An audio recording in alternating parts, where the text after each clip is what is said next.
Welcome once again to the Talking Shit Podcast, episode 2. I am Dr. Evil Genius. And I am Captain Paul. Welcome back to the show. Yeah, there's a lot of shit going on in the world. We figured, hey, let's put out a show before you go out on your tugboat. I don't know. You'll probably do a lot of tugging on your boat, right? Not in that fucking way, you sick fuck. You do what you got to do, man. You know, the lady's not on the boat with you. Get You know the what I'm fuck saying? out of here. Fuck. You got to do a little tugging, a little rub and tug. Oh, yeah. Jesus Christ. Man, there's so much stuff going on in the world. You know, the mass shootings. We've got, a lot of weird political stuff, but we also have some technology type stuff that's going on. And it's just so strange how sometimes you can kind of meld the two issues. So I have a friend who I once thought was a Mexican day laborer who couldn't speak English. And I learned that, he wasn't a Mexican day laborer that didn't know how to speak English. We're going to add him to the stream. The venerable Louis Rossmann. How you doing today, buddy?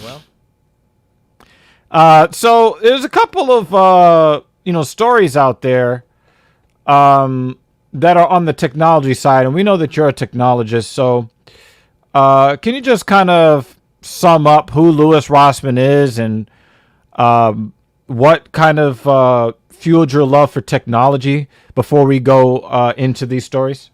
don't talk about fuel. That's going to trigger people when they see the gas prices from the ransomware attack. But I have a store in New York City where I do a component-level electronics repair that Apple tells people is impossible or that you're not supposed to do, so that I can recover people's data and fix their stuff for less money than the Apple store. And I have a YouTube channel where I fix boards and show people how to do that. Yeah. How long have you been teaching people how to fix boards? About 7 or 8 years. Wow, that's a long time. That's around the same amount of time that I've been assisting people with their physical health. That's about the same amount of time that I stopped paying attention to my physical health. Holy shit. It's very easy if you're reading a schematic and looking over into a microscope like this for 12 hours a day to get out of shape. Right. Well, that's kind of my job, right? To look at the physical schematics and help people get into shape. So, Yeah.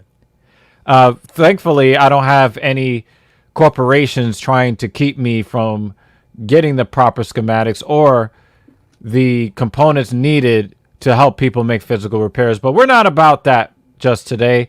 We will be discussing that in the future. But I wanted to go over some of what's happening. You kind of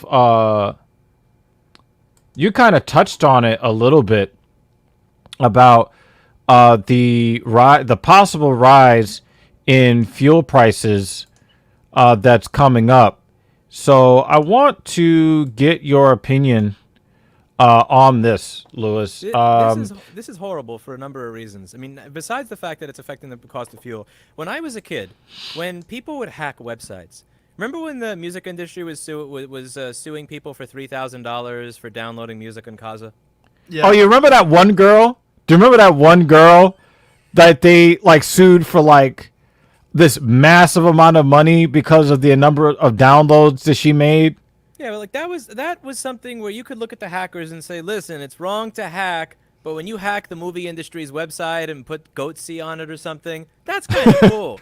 You could get around that and laugh because they were fucking someone over in a shitty way and they got theirs. I'm not you're not providing people with any option to be able to pay to download music or movies so that they could watch it on the go in their portable media player. And and you want to keep people from ripping music and movies to watch it on their portable media player. That's what you had before cell phones. And you're going to sue people who try to do that. Fuck you. Now you have people that hack Pornhub. Recently, a large hack recently happened on Pornhub, and they literally said, "Why us? We are providing you with free porn." And now, and now you have this shit where they're okay. So now you're going to have Wait, a Louis. fuel pipeline. Louis, can you make sure that the audience knows what is the internet actually for? Porn. Okay, just wanted to be Free sure. porn, particularly, you shouldn't be paying for porn ever. I have no idea how people. Yeah, because from what I understand, the internet is for porn. Free porn and free porn. But so first there was a hack on Pornhub. Now there's a hack on a fuel on a fuel line to transport fuel. So now you're taking away people's porn and you're raising their gas prices. So fucked I up. don't no, that's the thing. People, it used to, when it came to hacking and all these cracking groups and it used to be, we're gonna screw with people that have a lot of money. We're gonna screw people who have a lot of money in a way that doesn't affect normal everyday people. Now you're taking away people's porn, and you're taking away their ability to go on vacation affordably during a pandemic that has economically fucked over a lot of people. So you may be thinking, hey, I want to go to Hershey's, Pennsylvania. I want to go to Hershey Park. Or maybe I want to go to Disney World. Maybe I want to go to, I don't know, Dutch Wonderland or something. I want to go on a vacation. I want to, go to Six Flags. But now you can't afford to do so because filling up your car costs $100 more. That's bullshit. There's so many people that you probably could hack. There's so many insecure machines out there, and you choose to do a hack that's going to affect people's gas prices. And I saw something in Bloomberg or Yahoo Finance earlier today where they were saying, oh, we weren't trying to affect people's lives. We just want to make money. Fuck you. You did affect people's lives, and you affected their lives in a way that hackers, at least from the day that I grew up, when they're trying to make money, they're not trying to do that by fucking over normal people's lives. They're trying to fuck over the lives of people who are, where it's not going to affect your average everyday person. Yeah, like our goal is to make money and not creating problems for society. Darkside wrote on his website. You fuck. Like, again, when you're hacking the MPAA's website because they're suing people for downloading 24, that's cool. I enjoyed that. We laughed at that.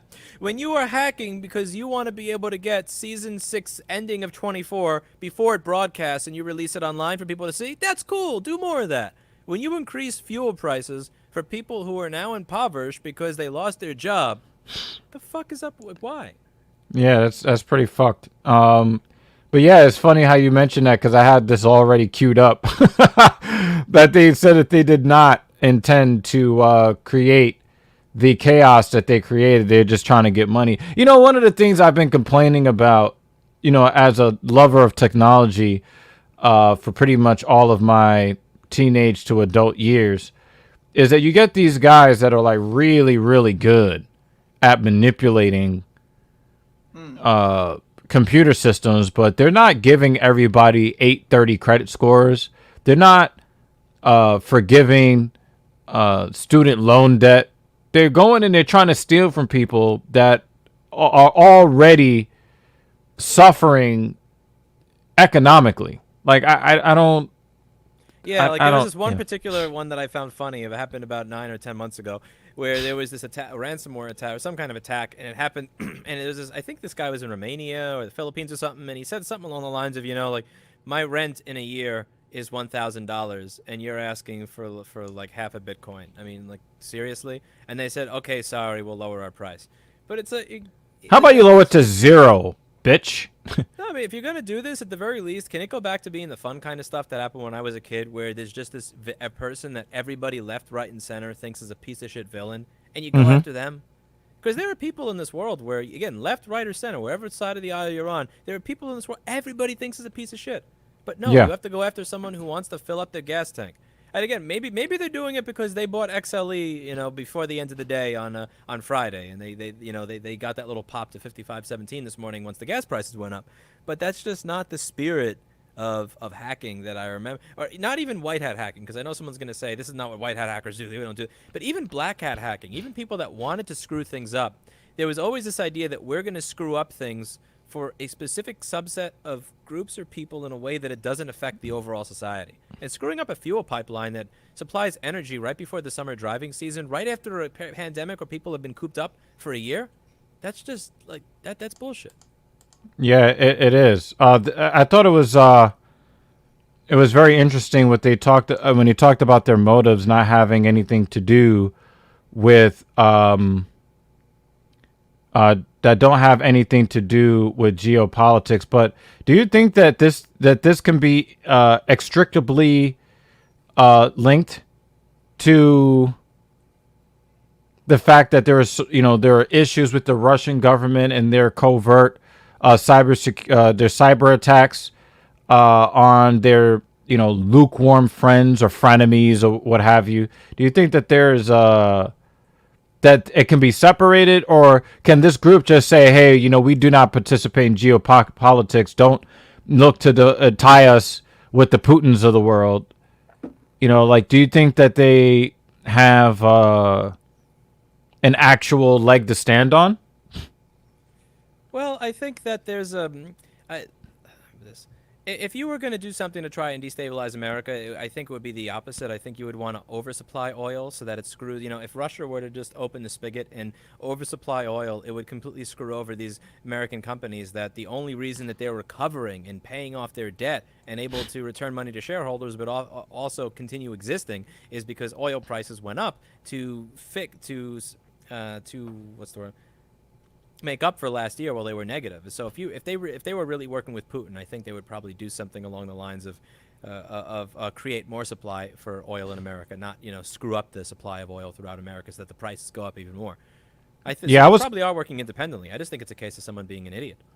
Yeah, I was kind of hoping last year, now that you mentioned when oil went negative, I was kind of hoping that an oil company would come to my house and pay me to take a barrel of unrefined Brent crude oil, That would be fun.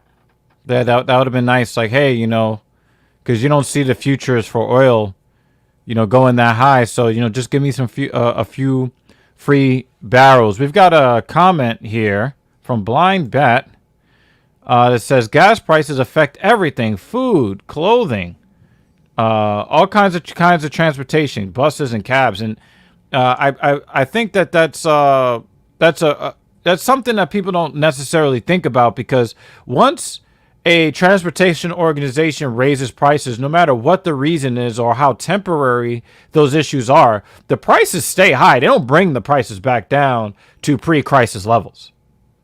Yeah, and the thing that I don't think a lot of people get is that energy really does run the world. It's not just about filling up at the gas tank. It's about when they're carting your deodorant or your Listerine to the store, that costing more. So now they have to charge the store more money. Energy runs the world in many ways. And when you increase the price of energy, I thought it was pussy. Through these types of supply stocks, no, yeah. Well, we can't. No. if you're a narcissistic singer, then yes, but I prefer to just keep that completely out of my life altogether. But I'll say this: when it comes to gas prices as a whole, as somebody who's worked in the industry of oil transportation and gas and jet fuel, that's kind of like what my company does with the tug and barges, is that gas prices are always manipulated, right? You have VLCCs and ULCCs off the coast of the Atlantic, in Europe and in the United States, that just stock oil. And then they've always used that as a way to manipulate the market so that you can raise gas prices or lower them whenever they want to, for either to take money home or to incentivize the market to oh, well, fuck, it's so cheap, let me just get a fuck ton of it. It is interesting with this cyber attack how dependent they are, right, on their networking, how all of it's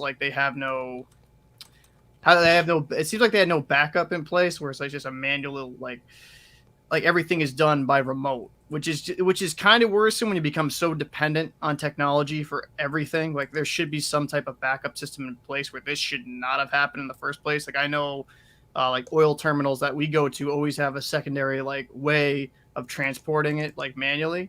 So I don't know. It's just going to be very interesting to see what exactly what happens with this in totality, right? Are they going to completely rework their network? Completely rework their network, or are they going to just, I don't know, stay okay, we're going to fix the issue, just put a patch on it so it's more susceptible to these. I would not be surprised if they were running some sort of 1987 computer system. Well, that's never been updated or changed. But that's what they do in a lot of this stuff. A lot of it is old ass equipment, right? That they just kind of patchwork over the years, right? The terminals that I go into, most of them are fucking run down, right? Some of them don't properly maintain them. Not like the Shell Motivas of the world where they're they have billions upon billions of dollars, but a thing like Global or something like that. They don't even update with their fucking cranes. There's small anecdote, but there's like a global terminal that we go to in Boston that doesn't have a working crane. And you have to jerry rig a hose onto the barge to get the fucking fuel discharged.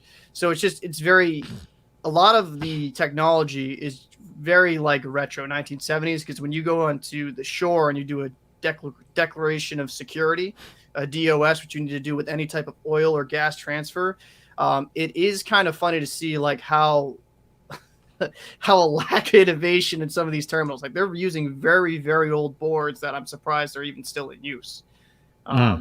So it's just be surprised.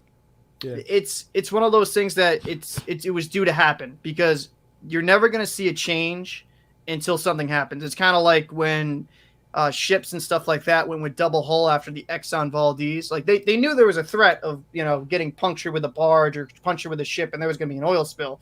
But until something fucking happens, they're not going to change it.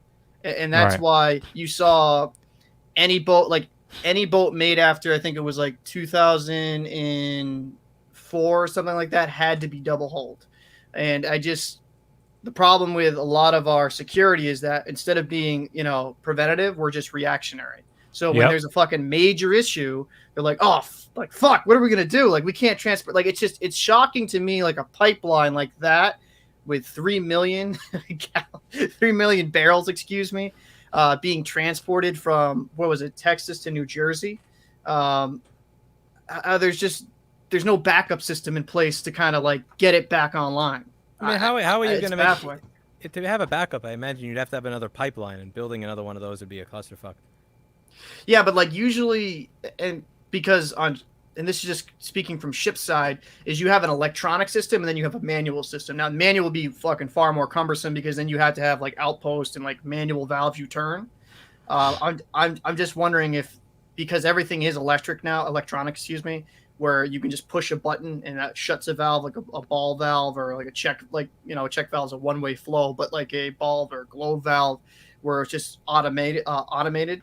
But I'm just surprised there's no like any type of backup in place where you can kind of just manipulate the oil manually, right? Like kind of getting. Yeah, I just figure you'd have a way to. Well, here's a good question. Just have someone blow into one end of the pipe and have the rest of it show up in Linden, New Jersey.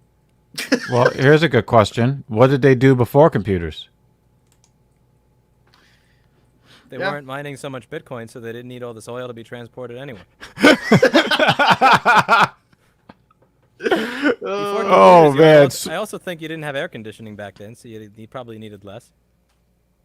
Yeah, you got all the energy you needed from the ambient air temperature. It's going to be interesting to see if they're going to go now in the directions, like obviously we're going to keep the pipeline because they already have it fucking laid down. But it's going to be interesting, at least for my industry, to see if there's going to be more barges like going around the Gulf, around the coast to kind of bring up oil. Because I know for me, when the pandemic hit, because there was less less traveling, right? A lot of boats got tied up because there's not as much demand.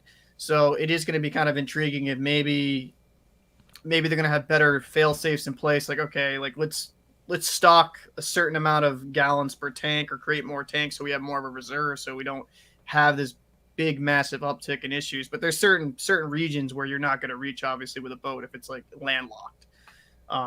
But it's just, I don't know. It's very interesting to see how this will pan out and what will happen for my industry if there's going to be more of an uptick in business due to this pipeline having so many issues.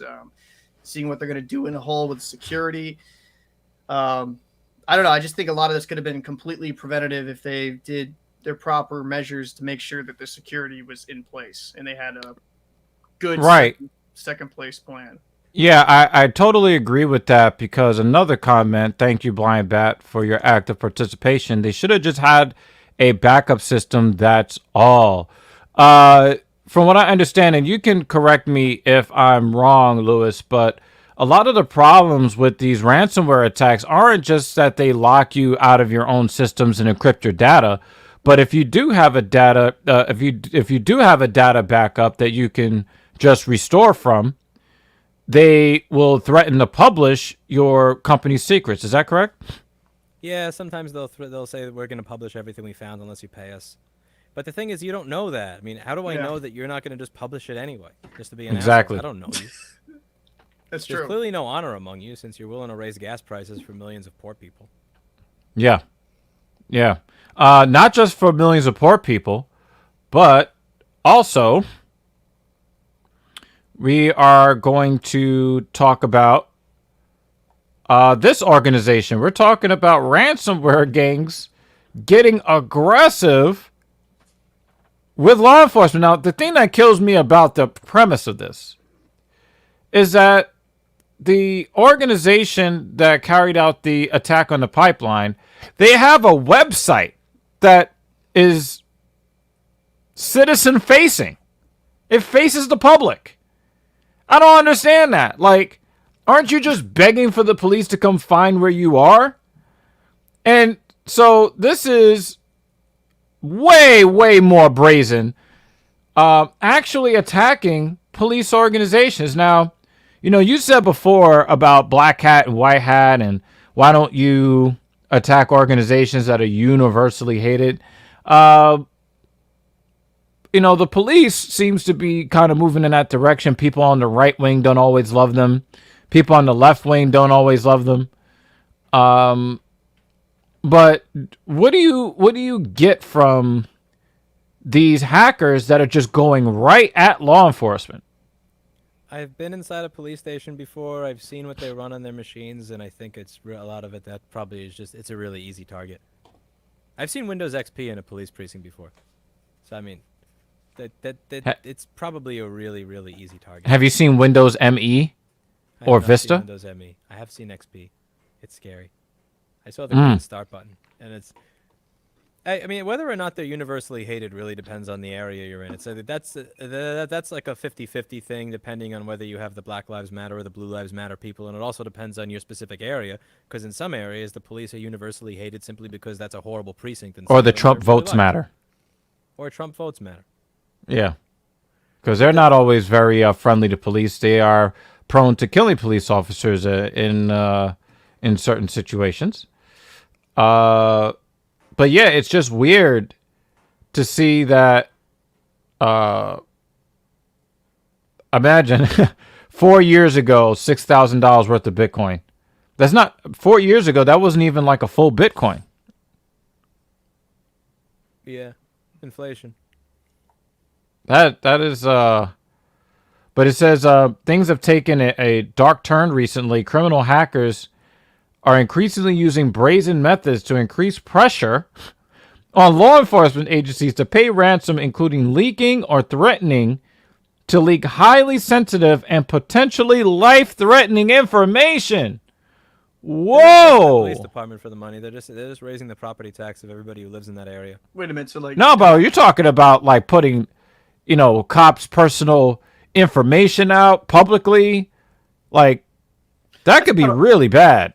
That's kind of wild, man. Because it's like I understand that you have some few shitheads that are cops, but like to kind of put them all in that category and just leak all their personal information, like that's really fucked up. You know what I mean? Some guy that's just trying to earn a living.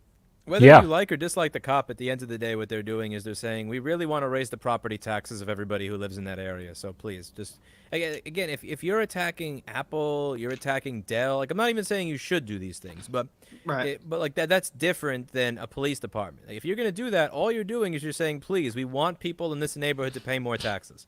And because that's what's going to happen. They're going to raise their taxes to pay for the ransomware that they paid, which is a complete and utter, again, it's just more proof that the hacking groups don't appear to give a crap about what at least I perceived as black hat hackers' ethics, if they even have any, from when I was a teenager, which is let's attack people that don't affect normal people's lives.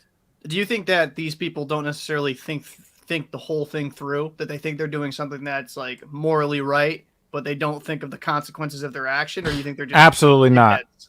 Absolutely not. They don't give a flying fuck about what that. Check out this portion of the article.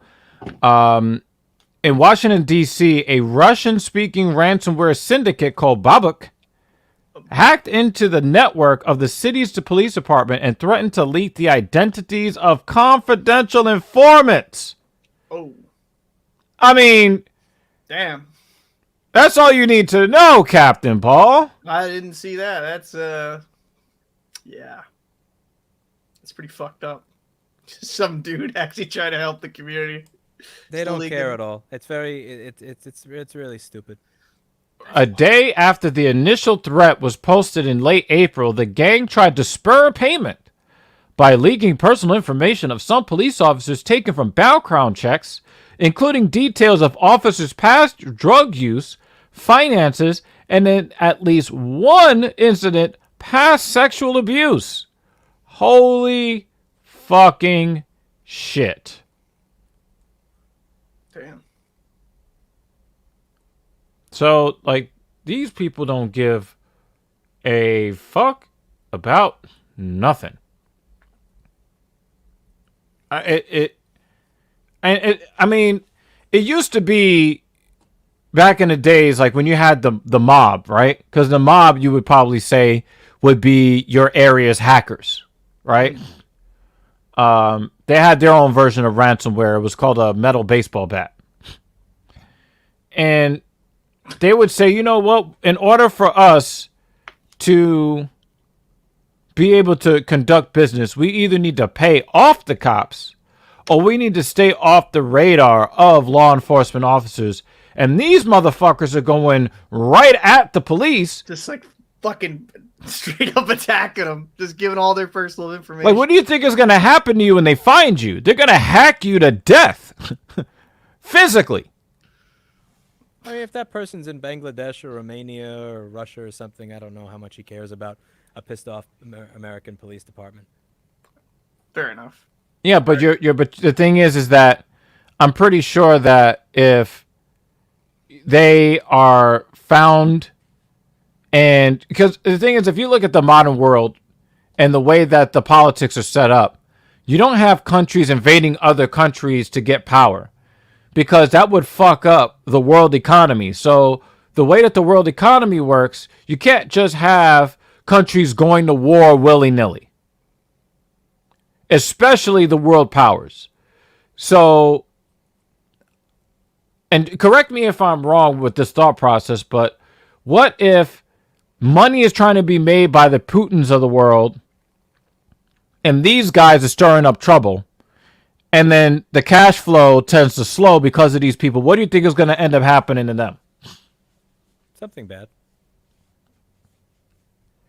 Because, you know, if they'll go after Navalny brazenly, these guys, these little hacker gangs, you know, one day they could just go offline and nobody will know the difference.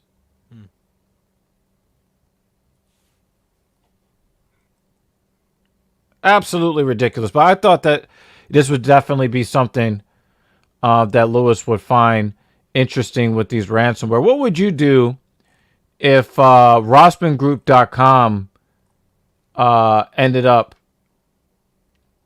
being slapped on one of these ransomware attacks? I would probably make a new website and give up on a new server.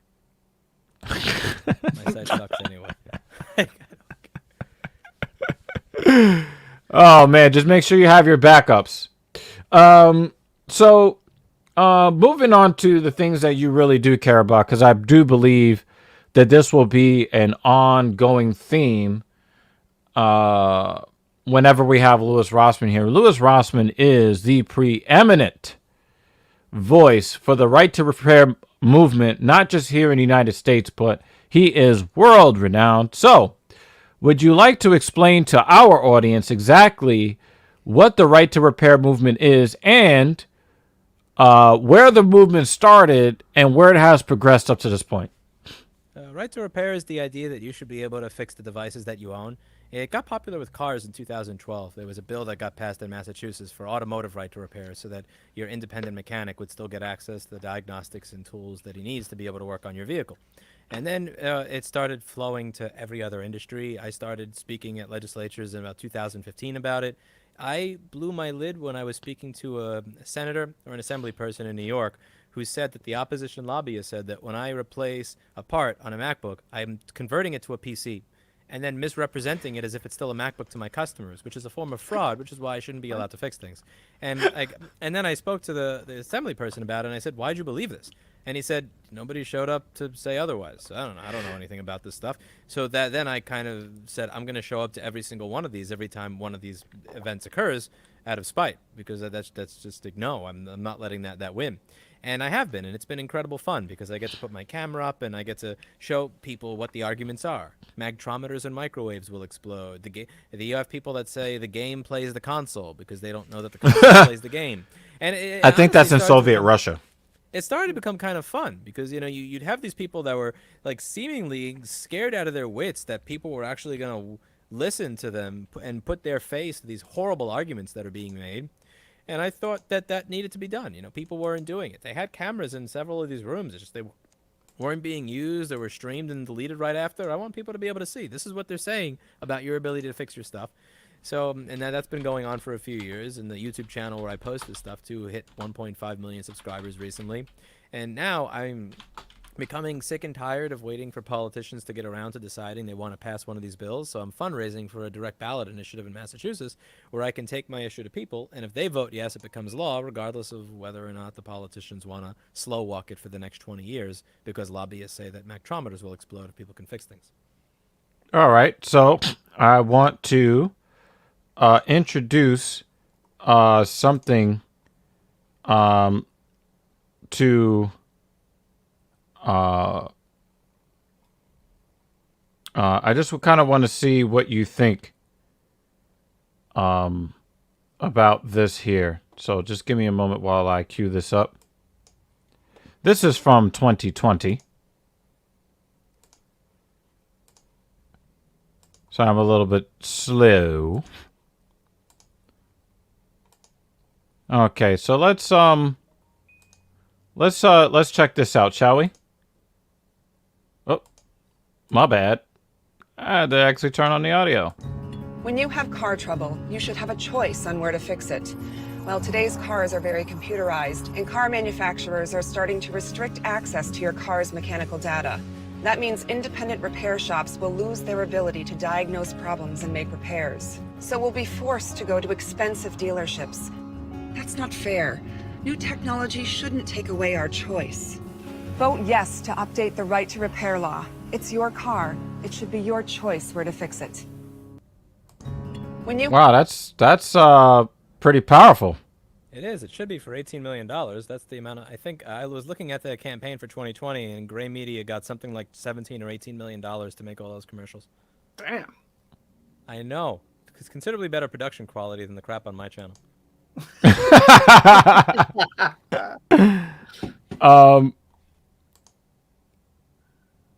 Oh, so I was looking for something else. It appears that one of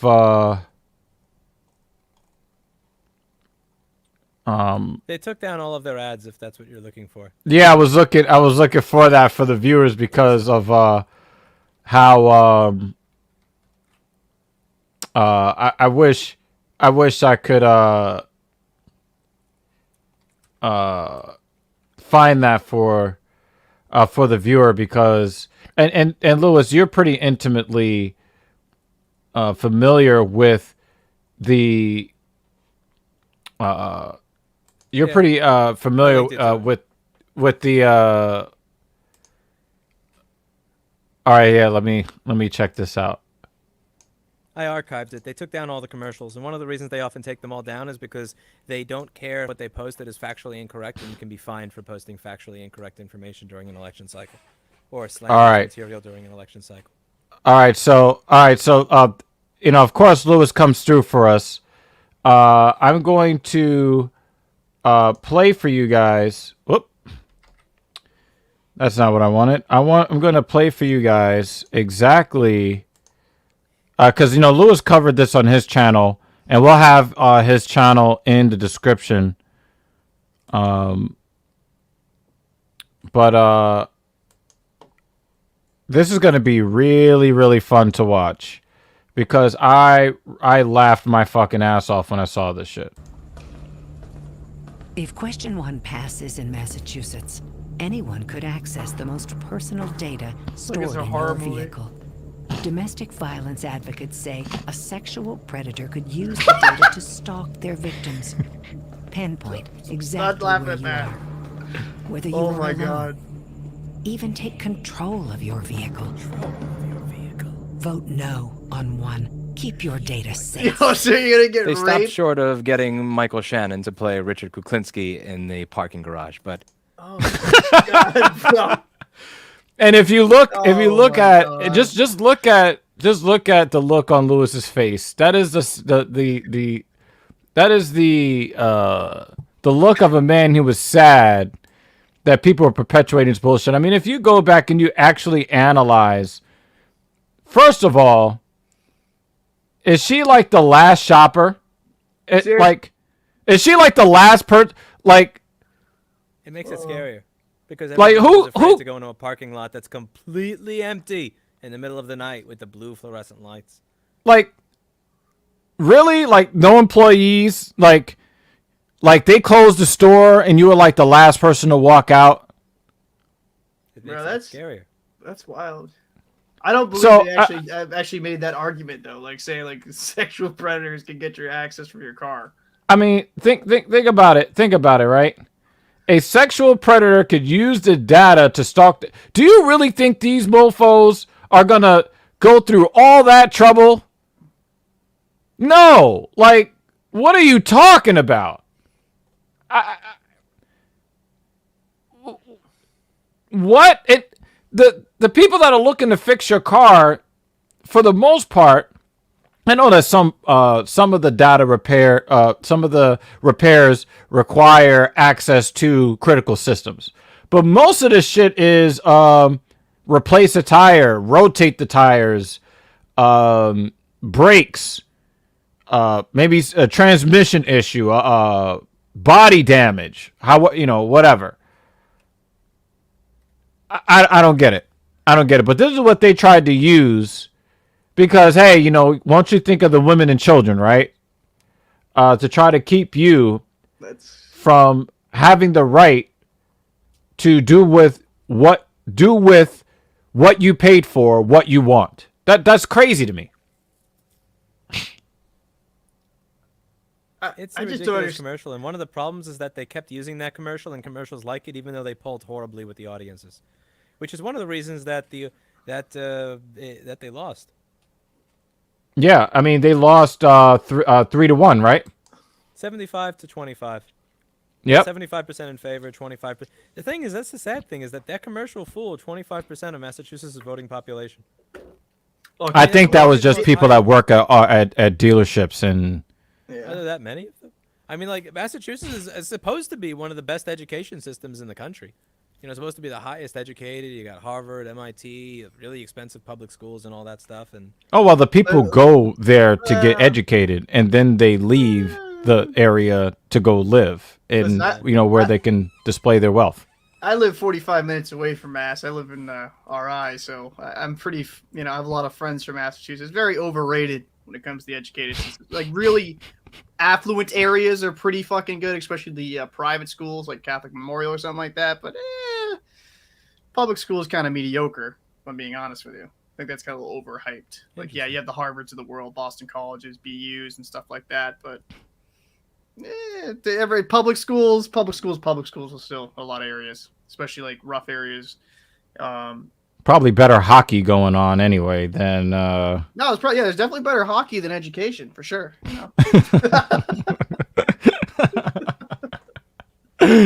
Holy shit! So, I know that you have been advocating. I watched one of your performances live when you went and you basically undressed some of these lobbyists. And can you tell the audience some of the things that happened when you started putting lobbyist names and faces out there? Because these people are usually, people that like to hide behind the curtain, and they want to have more robust conversations in private. Can you talk about what that experience was like? They would say that I was a bully to the legislators, and they would say that they'd be more than happy to negotiate the right to repair bill and work together and have a bipartisan, happy relationship to get this passed in a way that makes sense. But this guy Lewis said that this lobbyist is clueless in a thumbnail, and that's just not polite. You're a big bully, you know that? It would be really interesting if O.J. Simpson were just allowed to go to court and say, you know what, I don't want to work with you guys because some of you guys are mean to me. So, you guys, and then they said, okay, cool. He's not here, so we can't have the trial if he's not here. Can you imagine if you were at a murder trial and you said, you know what, no, you guys are mean to me, and they go, okay, cool, never mind, well, that's not going to hold the trial. That's insane to me. The fact that, the politicians that were actually interested in getting the bill passed said, okay, well, if the opposition lobbyist doesn't want to be in the room anymore, then we can't move forward here. It's like, what the fuck? But we would not have gotten that that all-time quip, if it doesn't fit, you must acquit. Yeah, that was funny. But the idea that you can just avoid discussing this topic altogether because one of the opposition doesn't want to be a member of the team. I mean, if you show up to a baseball game and the other team doesn't show up at all, none of them show up, you win.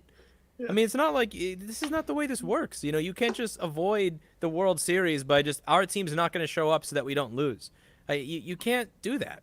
And that's one of the reasons that I wanted to go ahead with the direct ballot initiative, because it's just so aggravating going through the traditional standard system and trying to get lawmakers to actually care and push this through. There's so many ways in which it can be swept under the rug or slowly killed in the back room somewhere and I'm kind of tired of it. Yeah, I'm with you. I'm definitely with you on that. But I thought that was one of the things that stood out. I remember in one of the proceedings, people damn near gave you a standing ovation because of the counters that you put out there to some of these bullshit arguments. Like one of them, I could not believe they were, talking about putting TikTok on devices.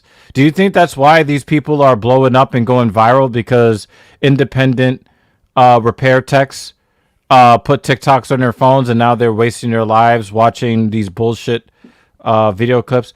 I think the Talking Shit podcast on TikTok coming soon. Oh, Jesus Christ! I think people like watching people say stupid shit and get owned, and that's a big part of it. And I don't see it as bullying. I just see it as, listen, if you're gonna say these words and you're gonna collect $250,000 a year to say this shit, say it to everybody. I think that's fair. It's a public hearing. It's not. It's like you're saying something you don't believe in that is bullshit, and fine, tell the world, let everybody in the country know how your words are affecting them. And what I found, that was a fun one, because they said, firstly, there are people that greatly stand to profit from this legislation today, and this hasn't been passed in any other state. So I said, well, yeah, there are people that stand to greatly profit from this legislation, which are the people who are being paid to be here instead of the people like me who paid to be here. I paid for a plane ticket and a hotel to show up here. They're getting paid six figures to be here. And when you say why in every other state, why should it be passed in Boston? I said, wouldn't that have been a great attitude 250 years ago? And everybody clapped, because they know this is bullshit. You were the first people to pass the automotive right to repair bill. You were the first people to say, fuck this, we're not sucking King of England's dick anymore.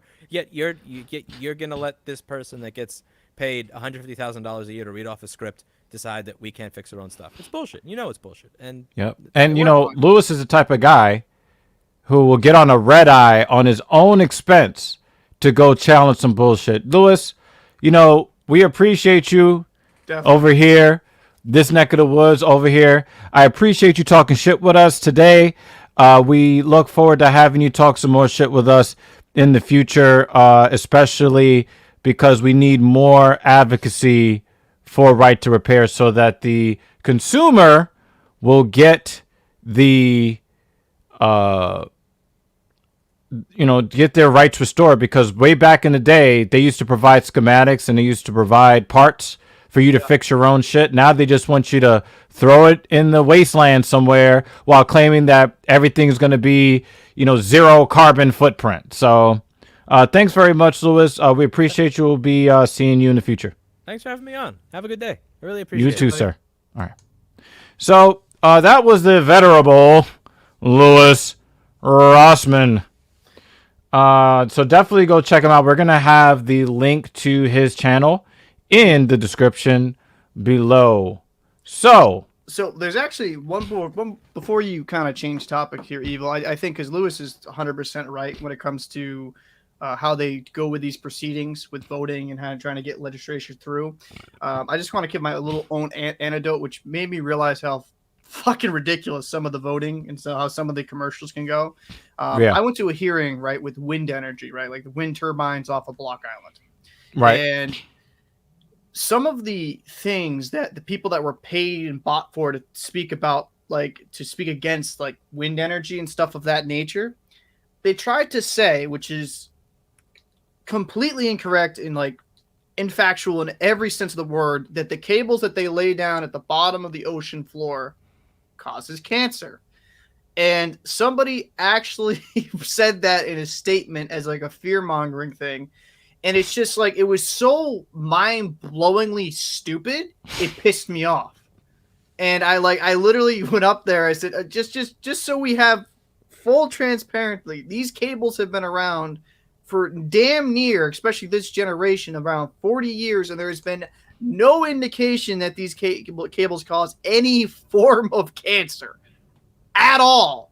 And it's amusing, but it's kind of fucked up in a way how these people that are bought and paid for will say anything to make their side like look like, oh, look, we're just trying to prevent cancer. Oh, look, we're just trying to prevent sexual predators. Like, yeah, it's crazy. The absolutely fucking absurd part of that. Like, it's fucking ridiculous. Won't anyone think of the children? Like, what? Like, and that's, I think you need people like Louis, who's very well spoken, very well educated, to speak upon something like this, because the amount of bullshit they'll fucking feed you, like, it's absurd. And I really do appreciate him coming onto our show.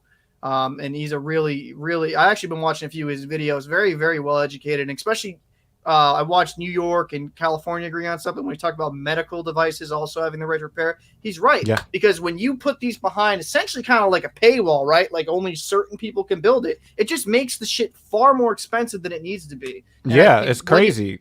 What he's fighting for is just honorable, and more people should become more educated. Me watching a lot of his videos made me want to research it more, because I'm like, wow, this is kind of fucked up. Like how they're like trying to fucking put it behind this paywall. And it was amusing when he said him repairing a Mac made it into a PC. That was fucking great. Yeah, that's that's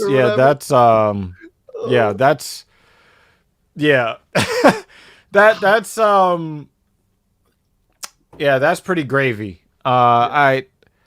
He fucked me up with that one. But I think my favorite one was when the dude was like trying to make people think that they were going to put TikTok on their phones. Because this is back when TikTok was still being like a China in the United States, still being a Chinese owned.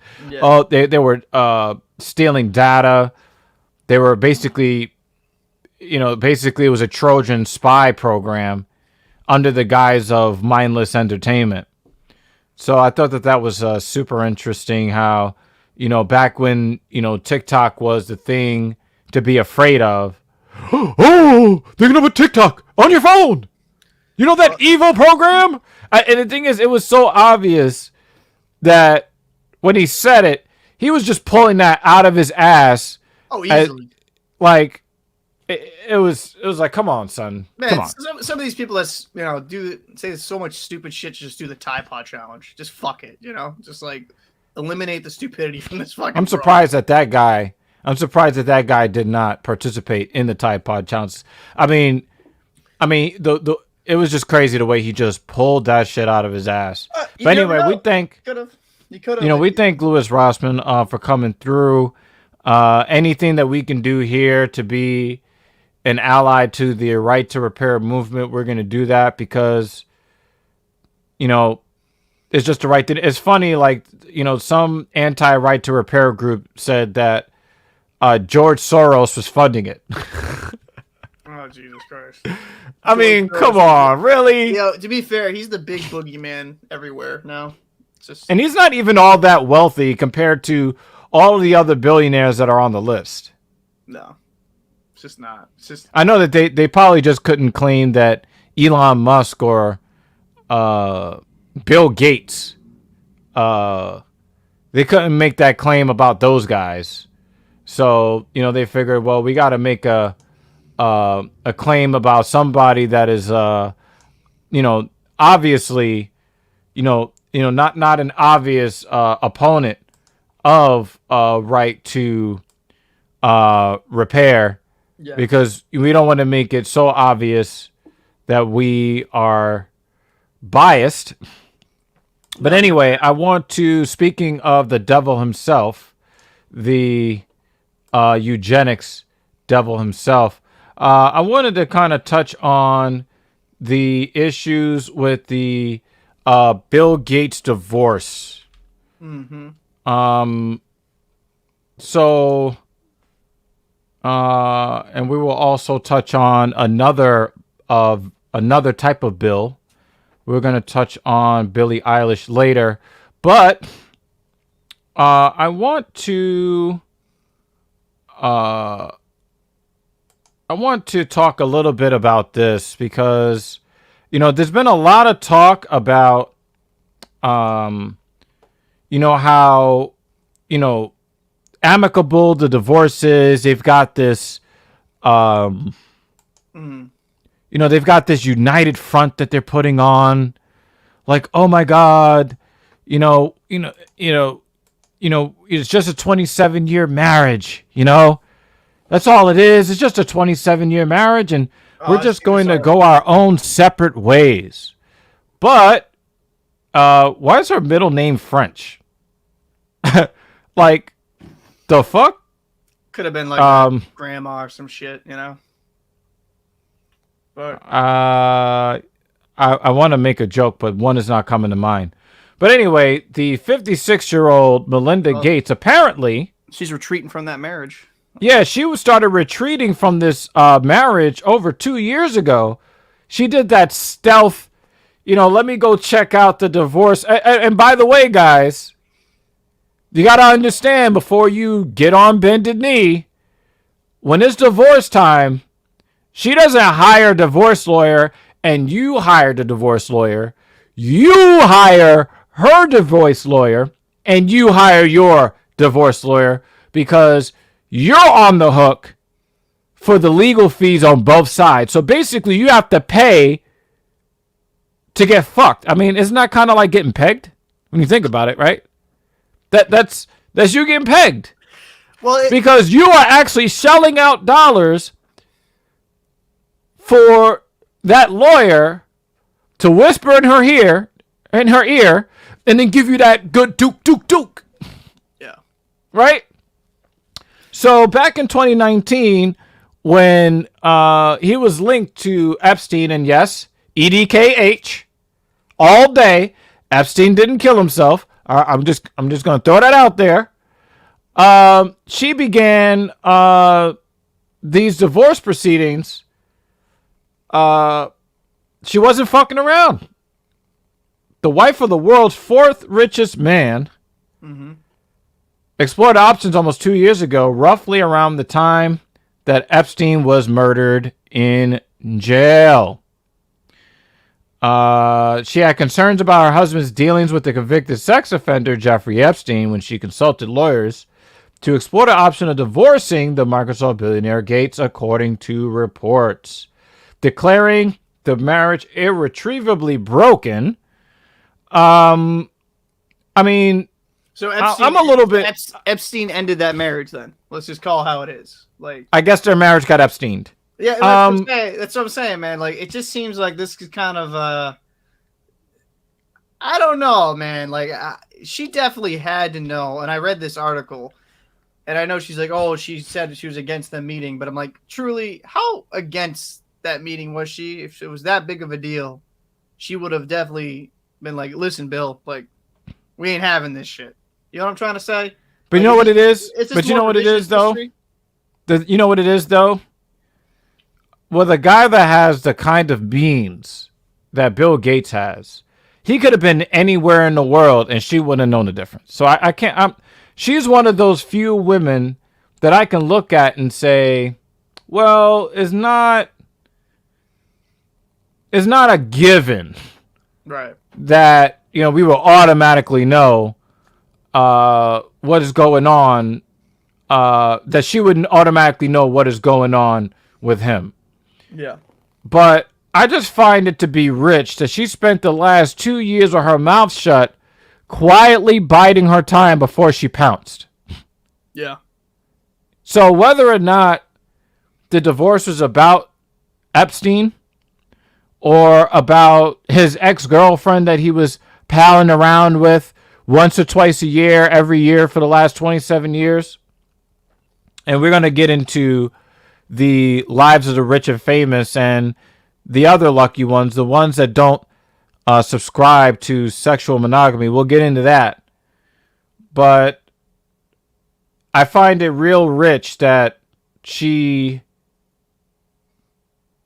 didn't say anything publicly, and she allowed the world to see that she was still linked to this guy until it was convenient for her to make sure that she can get as much money as she can get, because she hired a team. She hired a team of lawyers from several high-profile law firms to discuss this divorce. Okay? Highlighted here. So her hiring a team that came from different law firms, meaning that it would be the equivalent of a regular woman going on Amazon or Sexazon, using her husband's Amex to buy a spiked dildo and then shoving it in his ass while he sleeps. Well, that's a very vivid way of putting it. I'll just say this, man, is that. But am I wrong? Well, to be fair to her, and in this whole scenario, they were together for a while, right? So they kind of. I'm not saying he didn't have money when they got married, right? Or they began their relationship, but it's not like she was there for like a few years, right, and then just dipped. You know what I mean? Mm-hmm. So I think there is a little bit of a difference with that. Is that, you know, to be fair to her, she's helped out with, you know, his business dealings and stuff of that matter. So she should get what she, you know. From what I understand, that is not actually the case. From what I understand, she was an employee at Microsoft, but he was already skyward bound when he started messing with her. True, but no, and I'm not, like I said, I'm not saying that he didn't have money, but like he wasn't billionaire Gates. You know what I mean? Like, but he was going to be without her anyway, because it's not like she was like part of the board. But that's the thing. She wasn't a C-level employee. But my thing is she was close to it, but not a C-level employee. Me and you have this different opinion. Is that because I'm more about monogamy? I'm more just having a wife and stuff like that. You're. Oh, but we're just talking about her. We're not even talking about monogamy versus non-monogamy. We're talking about how much did she contribute to the success of Microsoft and his billions. And I'm challenging you that I'm not sure that she played such a heavy role in the success of Microsoft. That's all I'm saying. But I don't necessarily disagree. Am I saying that without her, Bill's still not the fucking billionaire? No. But what I'm saying is you get married at 27. What's it, 27 years? So they were married 27 years. We're married 27 years, right? So you're there for almost 3 decades. You're there from, you know, maybe not at the very, very beginning, but very early on. If he was so worried, right, about having to split his wealth, what he should have done financially smart would have got a prenup.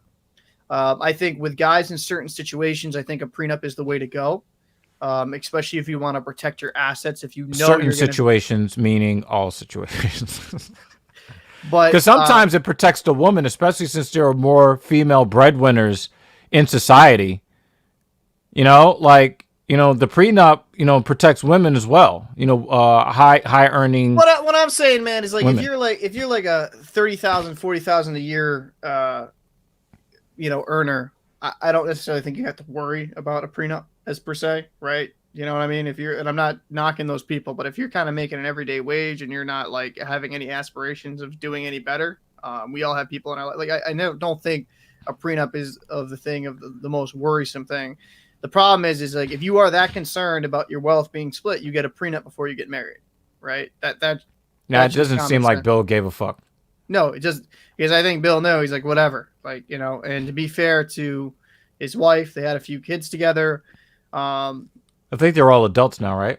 Yeah, they're all adults. That's the thing, is the youngest child. The reason why I guess they waited this long is because they were probably from what I read in an article, is that they were Bill still ain't got no baby mamas. They're still going to get, they were going to get divorced. They were just kind of waiting on the youngest to graduate from high school. So I think that's why they held on for how long as they did. That being said, you know, she was there for her children's childhoods, all that, you know, support system. So I don't think you can necessarily equate a certain dollar amount to that. If you're a billionaire, you don't have a prenup, you kind of just expect you to lose half your shit, right? He's still going to be a billionaire after all of this. Am I saying? And he wants to give away almost all of his money anyway, so it's not like he's not giving it any to his kids, really.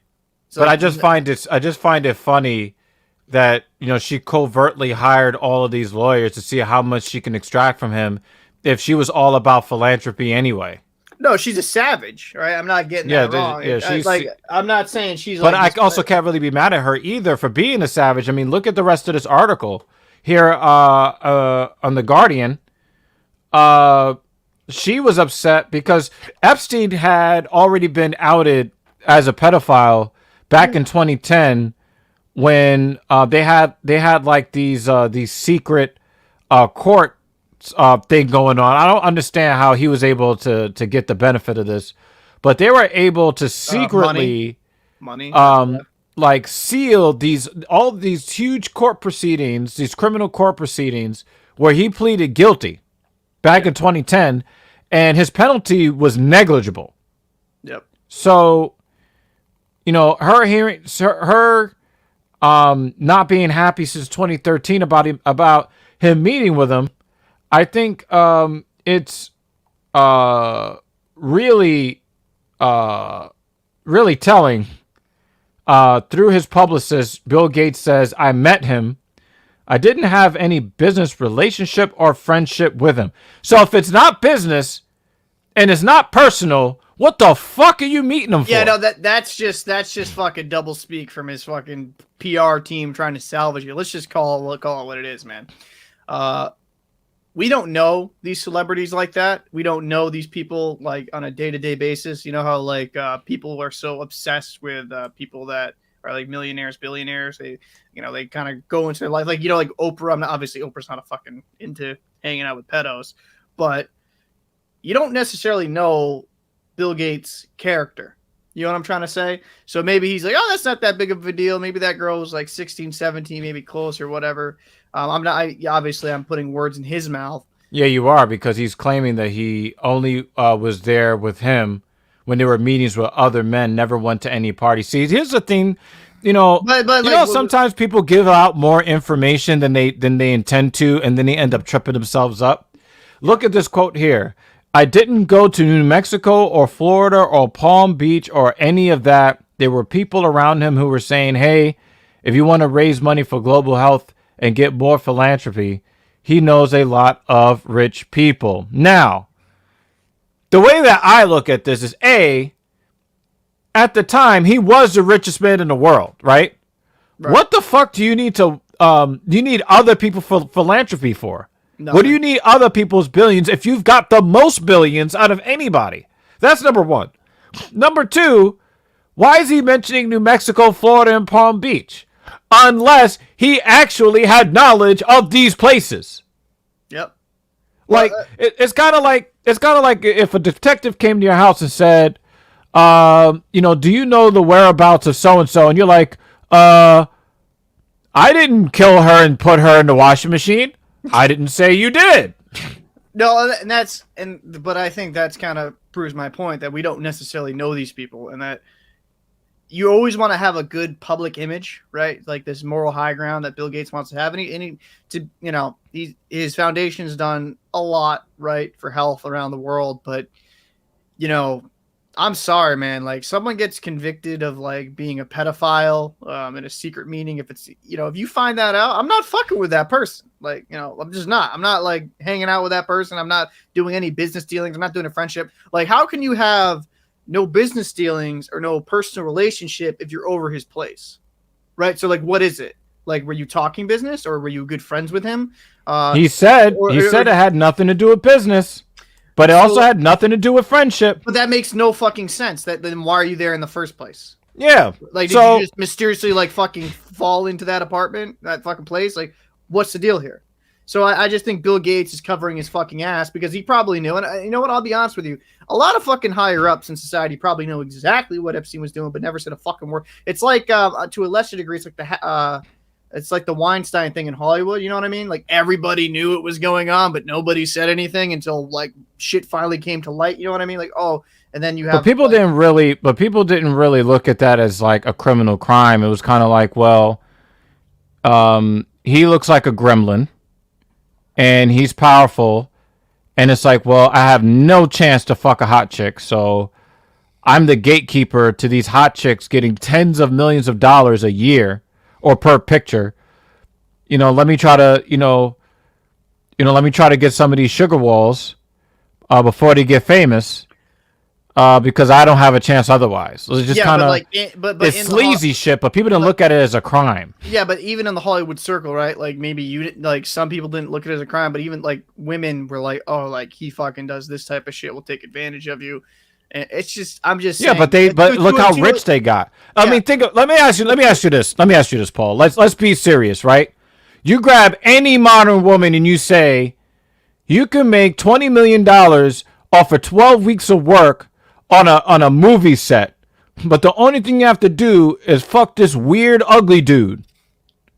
How many of them are going to say no? Probably 8 out of 10 would say yes.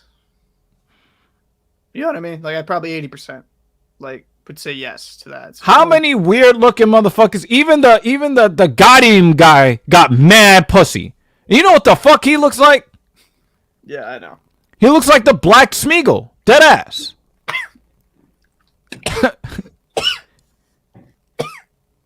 Sorry. I mean, I was not expecting that. No, Blind Bat has a theory. Blind Bat has a theory.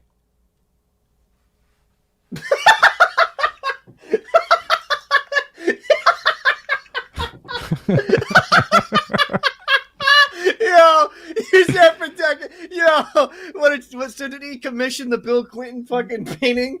Bill Clinton. Yeah, the one with him in a dress. Yeah. Yo. I don't know, man. Maybe they were talking about decorating those underage sugar walls. Oh, fuck, man. So, getting into some of the more technical issues of this, Melinda could become the world's second richest woman, with a fortune estimated at $73 billion, according to the Bloomberg Billionaires Index. Bill Gates is currently ranked as the world's fourth richest person, legal money, with wealth totaling about $146 billion. A 50-50 split is possible because the divorce petition filing also reveals that the couple, who married in 1994 after hitting it off playing Cueto, she won, who gives a fuck who won, did not sign a prenuptial agreement, and under Washington state law, divorcing couples are expected to share their assets equally. Mm-hmm. The current richest woman in the world is Francois Betancourt Myers, a 67-year-old L'Oreal owner who inherited fortune is now worth about $83 billion. You know what's really funny? Paul? What's that? It says that when I first read this sentence, the current richest woman is Francois Betancourt Myers, the 67-year-old L'Oreal owner. I was about to give her mad props. I was about to say, you know what?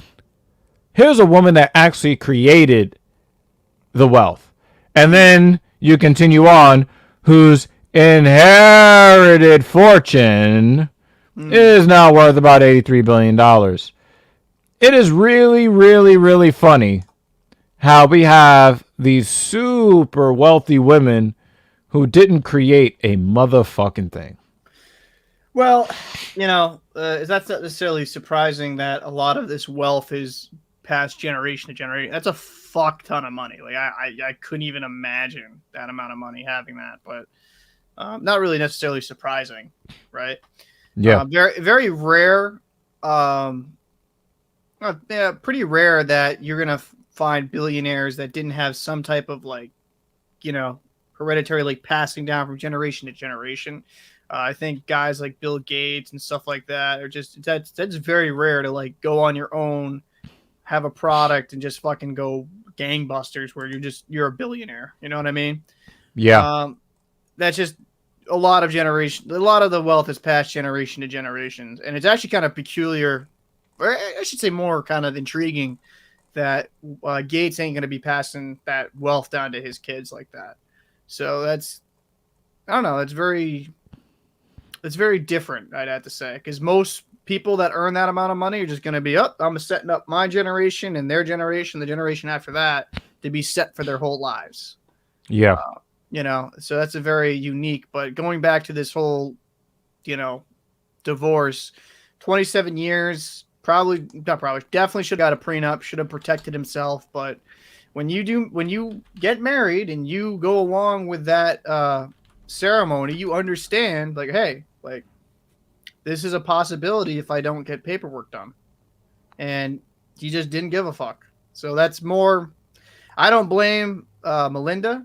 I don't really blame her. It's like, hey, she played the game. She got her stuff done in private. She allowed herself to be kind of even linked to Epstein, and then she's going to get the bag. So if anything, that's more on Gates not doing the proper thing, proper channels, and shit. Now she's going to be like the second richest woman in the world. And to be fair, like, she didn't build that empire. She helped out, but she didn't build fucking Microsoft. She didn't build all that shit that they're attached to. So, Absolutely. Let's answer this question. Do you think any woman has $1 billion coochie? No.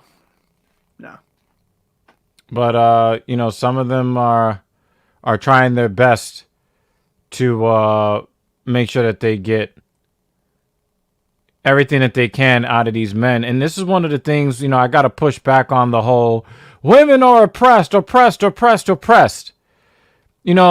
Hypergamy is a real fucking thing. Hypergamy doesn't happen in societies where women are oppressed. Women are freely using their animalistic nature to try to get as much from their male counterparts as they possibly can. Yep. If you were really being oppressed, then all you will be getting is hard dick and bubblegum. Let's be real about that. Yeah. But you can go, you get these, you got the level up girls. You got the women talking about they want a high value man. The average man is like beyond invisible to these women. But they also cry about being oppressed. But it's like, you think that you deserve the top. And we already saw it in our breakdown of the Kevin Samuels interview with that woman that looked like a burned butterball turkey. But you get these girls who are barely average. Yo, my man. You know what I mean? Savage. Barely average. Average. But and we've had that discussion on the other episode, but a lot of that's just how society is gone. They put a lot of men put women on this. But does that sound like an army of oppressed women that just that go I think that's from one rung to the next rung to the next rung? No, that's completely fucking like the whole that whole notion that women are underappreciated and that they're kind of underpaid is bullshit. It's just absolutely bullshit. That whole the wage gap has been debunked a long time ago. It's a it's been debunked by economists all around the world because they use in that what was it? They said like women make 75% off. Yeah, say 77 cents or whatever, right? On a dollar. But when you actually break down, economists broke it down. Like they didn't account for like women staying at home, being child take care. It's like if you go for actual job to job, it's pretty fucking close. Like if you have the same job, same experience, same level of years of like everything, right? It's fucking neck and neck, right? Like of course there's going to be some differences. Sometimes a man will get paid more. Sometimes a woman will get paid more. It just depends on the company that you work for as well. But also men are known for staying at work longer. They take less days off. They take off less leave. They Yep. stick around longer hours. They Yep. also take on more dangerous jobs. Yep. So Well, like not like my industry, bro. It's very male dominant because there's a big chance, especially when you work barges, if the tanks aren't properly constructed and you have leaking of vapor. Like we had 3 guys from Bouchard about a year and a half, 2 years ago. The bow of the barge blew up and like 3 guys died instantly, just boom. but it was 3 guys. It wasn't like 2 guys and a girl. Right. That and there's been more influx of having more women in the industry, but like a lot of it What are the jobs that they're doing? a lot of it is well, some actually I'll give credit to them. Some actually do like the actual like hard labor type part of our Yeah, job. that's what I want to see, because But that's like, true equality for me. But like Equality of opportunity across the board. But like to be fair, it's not necessarily like an inviting industry because it's a lot of fucking backbreaking hard ass work. So, and you know, hey, I'm not looking down if women don't want to do that. Like I think men and women are different, but they should be Yeah, treated. but let's equally. recognize that that's the reality. Yeah. Well, a lot of people don't want to recognize it. And as for going to this whole scenario where the wage gap's a myth and that women aren't oppressed. Like, I'm sorry. If anything, women are given far more of the benefit of the doubt than men. Like, if That's across the board. So, like, if a woman gets abused by a man, and definitely agree, fucking despicable, it shouldn't happen. But like, if a woman's abusing, He gets hunted in prison. right? Like, if a woman's abusing a man, like a woman's being abusive towards a man just like, yo, just suck that shit up. You know what I mean? Like, just deal with it. Because if he tells anybody, what's going to happen? He's going to get laughed at. Yeah, you're going to look like a pussy. Like, oh, what, you can't deal with your woman and shit like that? And Yep. you know, I just think as a whole, women are treated in a lot of ways far better than men. Because, you know, if a woman does certain things, she'll be fine. Like, if she's crying in public, you know, it's fine. People are going to come to her rescue. Yeah, man cries in public. Like, what's wrong with this pussy? I saw the results of a study not that long ago that said that if you put a man with a flat tire on the side of the road and you compare that to a woman with a flat tire on the side of the road, a woman is 500 times more likely to get help in a situation where they're stranded than a man. Shit, I do that myself, dude. If I see a dude fucking pulled over on the side of the road, I don't stop. Like I hate to say it, but well, I'm a bad boy for life, so I can't stop, won't stop. Like my thing is, man, it's like you know, I'm one of those dudes. Like, yeah, fucking just change the tire, figure it out. Yep. But you know, I think we leave men to fend for themselves, but we look to protect women. But that's oppression. No, it's foolishness. Trust me. I've had friends that are super hardcore feminists. So it's like, you know, we're fucking underpaid. Like, you're not underpaid. You're not. Like, if you were underpaid, you'd be like making like, well, I'm making my wage. You'd be making McDonald's wages. You know, like it makes no sense. Like, it's not like that at all. You make the same exact money as me working the same exact job. I remember I was working at a shipping company over a decade ago. I remember being in the same, I would be on the line with women, but I would be expected to handle my workload And theirs. and a significant part of their workload. But because we were in a union, we all got paid the same amount of money according to seniority in the, because, you spend like every 6 months, we got like a couple more cents Yeah. on the raise, right?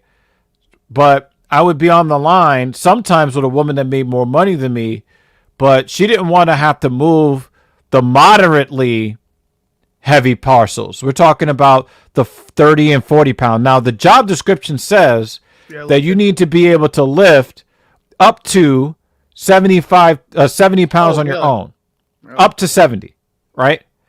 And so, of course, as a young man, I got the gun, son, right?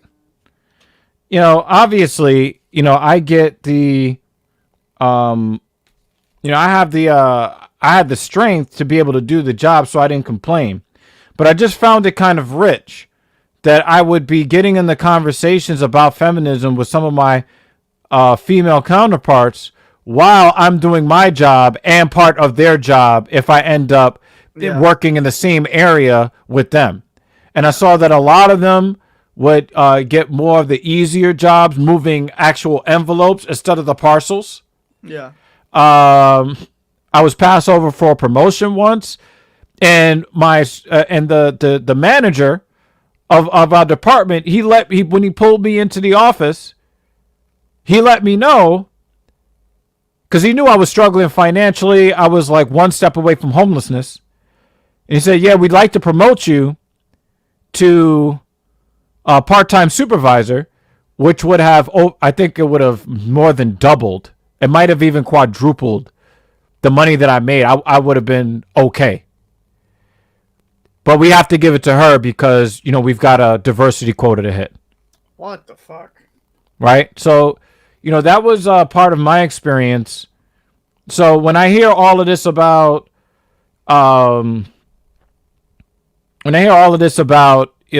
yeah, we've got, woe is me, and we need to give them more societal advantages.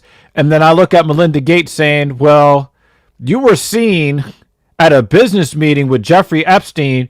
Yo, let me get that 73 billion. Yeah. You know what I mean? Like, that is the kind of world that we live in. We live in a world where you got women that actually target professional athletes to get their money. Yeah, no, I don't disagree. I'm just saying that when it comes down to the Melinda thing with Bill, that's kind of on him, man. Like that. Oh yeah, it definitely is. But I just don't want to hear about oppression. That's what I'm saying. I think that she's well within her rights. Well, no, she's no woman's oppressed. Like, the only oppressed women are in the fucking third world countries. Exactly. Like the ones that like literally fucking just have no rights, no voting rights, none of that. Yeah, like, but also they rely on their men more for survival because I heard Kevin Samuels say this: you can only be a feminist in a first world country. And when I thought about that, I was like, yeah, because even though women don't just go out all alone in some of the third world countries, the responsibility is incumbent on the men to make sure that everybody is satiated and protected. It is their responsibility. It's not something that they do because whatever. You know what I mean? Like, they're not doing it for those reasons. They do it because that's their duty. They don't do it because they love to just give away their resources to women, the little bit of resources that they have. Right. But in a first world country where we have created professional sectors that have nothing to do with survival, nothing. And then we say, you know what? You're doing better than me. You're a woman. Yes, you're doing better than me because you make more money than me. But then when you look at it, they're at Saks Fifth Avenue selling perfume. And it's like, is perfume something that, or the selling of perfume, something that is keeping people alive? Is it an essential service? Do we need retail sales? Do we need social media influencers? Or do we need bridges and roads and automobiles and buildings, shelter, growing of food, catching and slaying of food? That's all about consumer demand, though. You know what I'm saying? No, but I mean, I that's a different market dynamic. But what I'm saying is, and you can only have a consumer economy in a first world country where it's not necessary. It's not necessary for women to be under the protection or guidance of men. Yeah. Well, I make my own money, but it's like, well, when the Rona started and all of the all of the consumer spending ground to a halt, the first thing they wanted to do was claim sexism because, 5 million women lost their jobs. See how sexist everything is? No, these are where the women are going to make their money. Yep. They're not going to make their money in industries that keep survival, that keeps society moving, that keep survival possible. They're not doing those jobs. They're telling, no, men, you go do that. And after you lay the foundation for me to live a nice, comfortable, efficient, productive life, then I'm just going to ride on top of that wave. Well, but when that wave goes away, what are you going to do? Well, okay, so like, and I understand where you're coming from, and you're not wrong in that aspect, but let's be fair, right? Jobs like construction and stuff like that, yeah, you have some women, right? And what are they doing? They're holding up traffic flags. Right, like, or they're extremely jacked, right? There are some women that, like, a little bit more. But now you're talking about the exception rather than the rule. No, but that's what I'm saying. But women construction workers are the exception. But like, it's very rare. I do agree. Yeah, you'll see some, like, especially when I was in main construction, they just be holding the stop sign, flipping it to slow, go to stop. Yep. Yeah, I know. I do understand where you're coming from. But those type of jobs that are necessarily like they're indicative or very important for our survival, right, or important of our infrastructure, that's not appealing to a woman, and it shouldn't be. And there's no problem with that. And it's very hard backbreaking work. Where you're coming from, and I agree with you, is that let's not conflate and say, like, making perfume or being a social media influencer or whatever like that is the same as making sure that you're supporting the backbone of this country. That's what you're getting laid off from, like Macy's, right? You're not getting laid off from building bridges or building roads or making water pipelines. Like, I agree with what you're coming from. I don't necessarily think women should be forced to do these jobs, but there is an aspect where how important truly is your job right now, especially during a pandemic where there's not much extra capital to be spent. Like, are you imperative that this country survives? And I get where you're coming from. No, somebody that like works in clothing and stuff like that, of course you're going to get laid off. Of course. Yeah, I don't think anybody should be forced to do any job, and that's really not the point that I was making.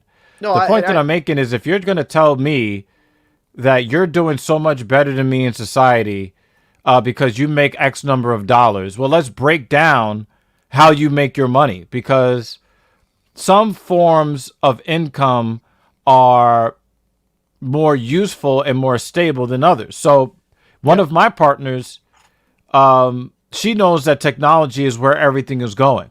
Right. And we're going to be relying on technology a lot for survival. So what did she do? She went into data science because that is what's fueling the consumer economy. She's going where the stability is. Still not a job that, if the zombie apocalypse started or the aliens detonate an EMP over the planet Earth, if you get rid of all electronic processes, what are we back to? And who is going to be counted on to manipulate the Earth for survival? The men. So I don't want to hear simultaneously about how you're so oppressed and you're superior to me when you get to do a window dressing job in society. It's a window dressing job. Right. You can't talk to me about how much better you are than me and how I should bow down to you, and that, when we go on a date, I got to pay your expenses, and then you want me to pay your bills, and, my money is yours and your money is yours. Like, I don't want to hear that, because, I've always felt like this. If you want to do the modern feminist thing, I'll deal with you on that level and respect you on that level. Yeah. But don't ask me for traditional benefits, the traditional benefits that women could normally seek from men, because you're not a traditional woman. If you're not a traditional woman, I'm not trying to hear that from you. So basically what you're saying is, don't take the pros of feminism, right? Or don't take the pros of being a man, but don't take, don't take the pros, but then take away the fucking cons. Like you gotta, it's a or whole the package. Responsibilities, right? So it's a whole package, and I don't disagree with that. I think that women as a whole, if you do want to truly be about that, like, we're being oppressed, stuff like that, like, I hate to say, more than any country in the world, that's actually what bothers me with the United States, man. Like, you have so many opportunities here to fucking make money, and fucking, it's kind of laughable when I hear women saying they're getting oppressed in a first world country. Like, come on. Like, really? Yeah. Like, you're not being, like, forced to birth like 20 fucking children or some shit or some like. Yeah, I mean, we're reproducing. We're reproducing at less than the replacement rate. Yeah, because women don't want to have the children. No, they're not being forced to do that. They have contraceptives of all kinds. You were saying? Yeah, I know what you're saying. Shit. But yeah, man. Sorry to interrupt. No, women aren't oppressed in any fucking manner. I think that's ludicrous. Now, is there some situations where, like very isolated situations where a woman can be discriminated against? Yes, that happens, but men can get discriminated against just as well. Yeah. So, let's just stop the malarkey. There are societal double standards that benefit women, and there are the societal double standards that benefit men, according to the roles that we're expected to play. 100%. It's funny.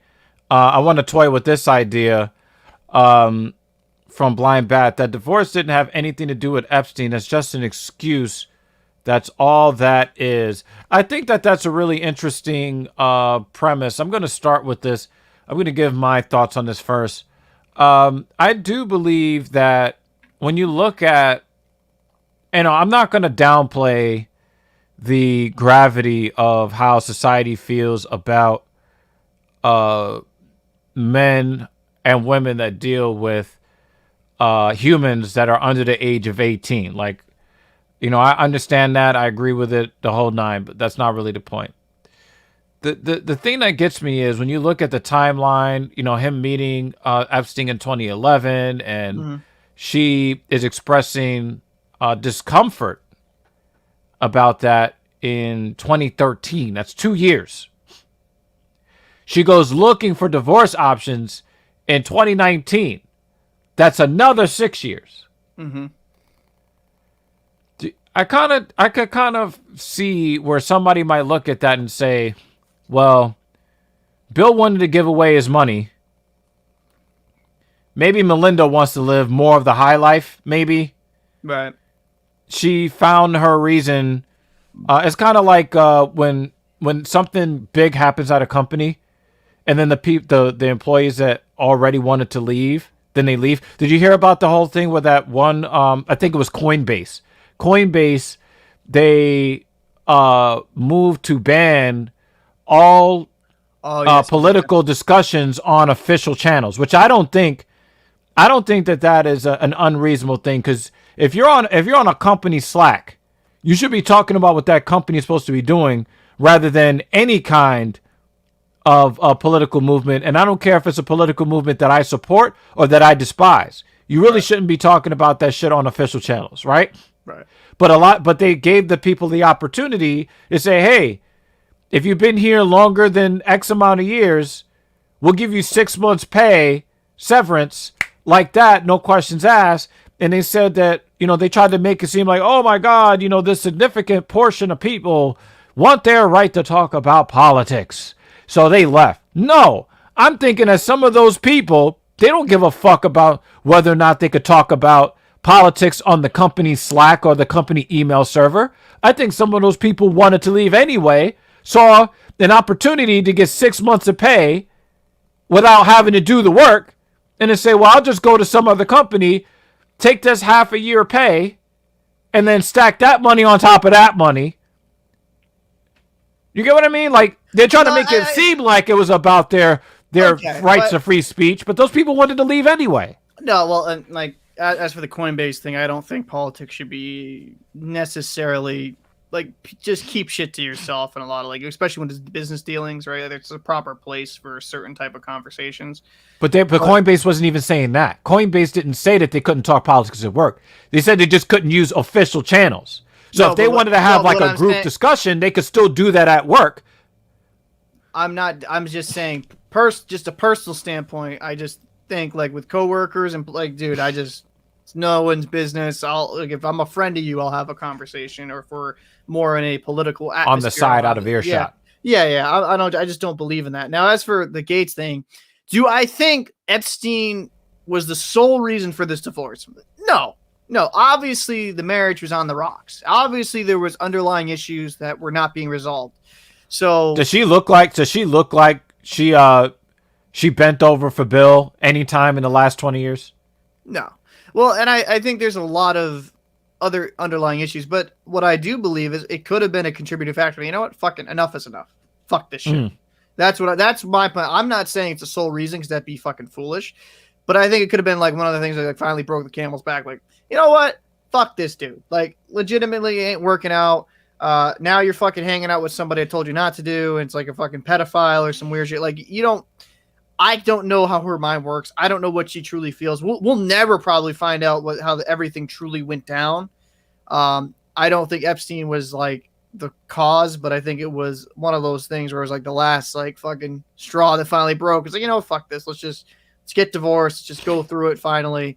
Because I've known couples that have gone through divorce proceedings, like before, well, not divorce, but like they'll like talk to lawyers and stuff like that, go through the paperwork, and then they're like, you know what, fuck it, we'll work on it, we'll go therapy, and then let's say it fucking sometimes therapy works, sometimes it doesn't.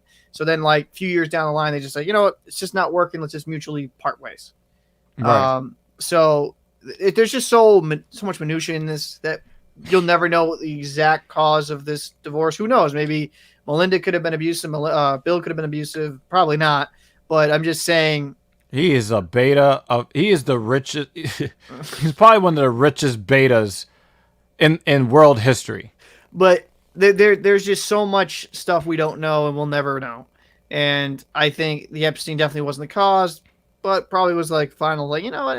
Maybe this just ain't it. Maybe this just not working out. And to be fair, like I said, and I'll repeat it like a million fucking times, this is on Bill. Like, if you had a prenup and you did your proper shit and you knew you were going to be the fucking guy, the man, like you're going to be billionaire fucking Gates, like I ain't losing half my shit. Like, fuck that. Fuck that, bro. Like, I'm going to make sure I get mine. Like, like I'm not saying like to be a cold-blooded prick and like nothing out the window. Maybe I'll give her a severance package. But like, I ain't losing fucking 6 months. You get 6 months. You get 6 months, which would still be in the millions for him. So it's like, let's be real. Like, I don't disagree. I think it was absolutely fucking foolhardy. If I'm Bill Gates, I'm on my shit, and I'm be this guy. Shit, like, let's. Well, he probably didn't think of himself as Bill Gates back in 1994, but I get what you mean. But you know what I think? You know what I think happened? I think Melinda Gates listened to WAP and Hot Girl Summer and said, "You know what? Yeah, I'm done. I'm done now. I'm done. Nah, bro, that's beef jerky summer right there. Beef jerky, like I think she was like, "Yo, I want to see what it's like to have a strapping young man, perhaps a personal trainer working out of Brooklyn, New York." Yo, what you trying to do, man? You trying to level up? You trying to level up here? You know what I'm saying? I love being in my masculine frame, but if Melinda Gates said to me, you know what I'm saying? Yeah. You want a little sugar? Yeah. You want a little sugar? Yeah, let's be evil though, like while he's fucking her, you know what I mean? Just like fucking just put this around, just like, yeah, it's gonna give it to you, Melinda. No, Melinda's not ugly though. Oh, Melinda's not ugly though. And my wife would tell me, yo, make sure, you know what I'm saying? If you're gonna be if she's gonna be your sugar mama, you bring home the sugar. You know what I'm saying? Yeah.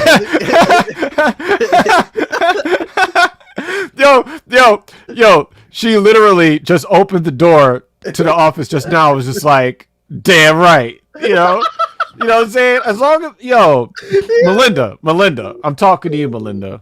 You know what I'm saying? I've been told that my pussy eating skills are second to none. I can help you get that body right in more ways than one. Know what I mean? Come see me after your dream team of lawyers. You know what I'm saying? I'll definitely put that masculine frame on you. You know what I mean? She'll definitely make you sign that prenup though first. Like, I'm not looking to get married though. I'm not looking to get married. Like, she'll have some type of contract. Like, I'll give you an allowance for. And the thing is, I'm not. When I see, I'm like, listen, I don't want a Bugatti. I don't want a Bugatti. I don't want even a McLaren. Just hit me with that 911 Carrera S in orange, in lava orange. You know what I'm saying? Like, oh my god, it's all good. It's all good over here. I'm not saying. I'm just saying. Fuck, man.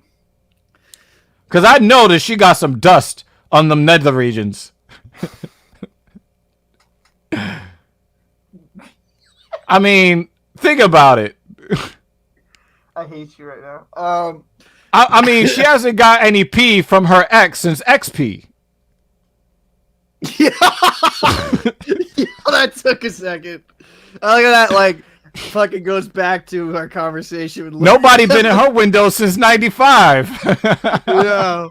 So I was kind of wondering, man, kind of like switching gears. Would you want to talk about theaters, or what subject would you also want to Oh tackle? yeah, like you were talking about like this. Venom. You were There's a new talking about movie. like the Venom thing. Well, like, it's not necessarily. I know that Jason Statham. I'm a big. I like to watch Jason Statham movies. You know. Yeah. So, you know, he's got a movie coming out soon, but I think that it's called Wrath of Man. Okay.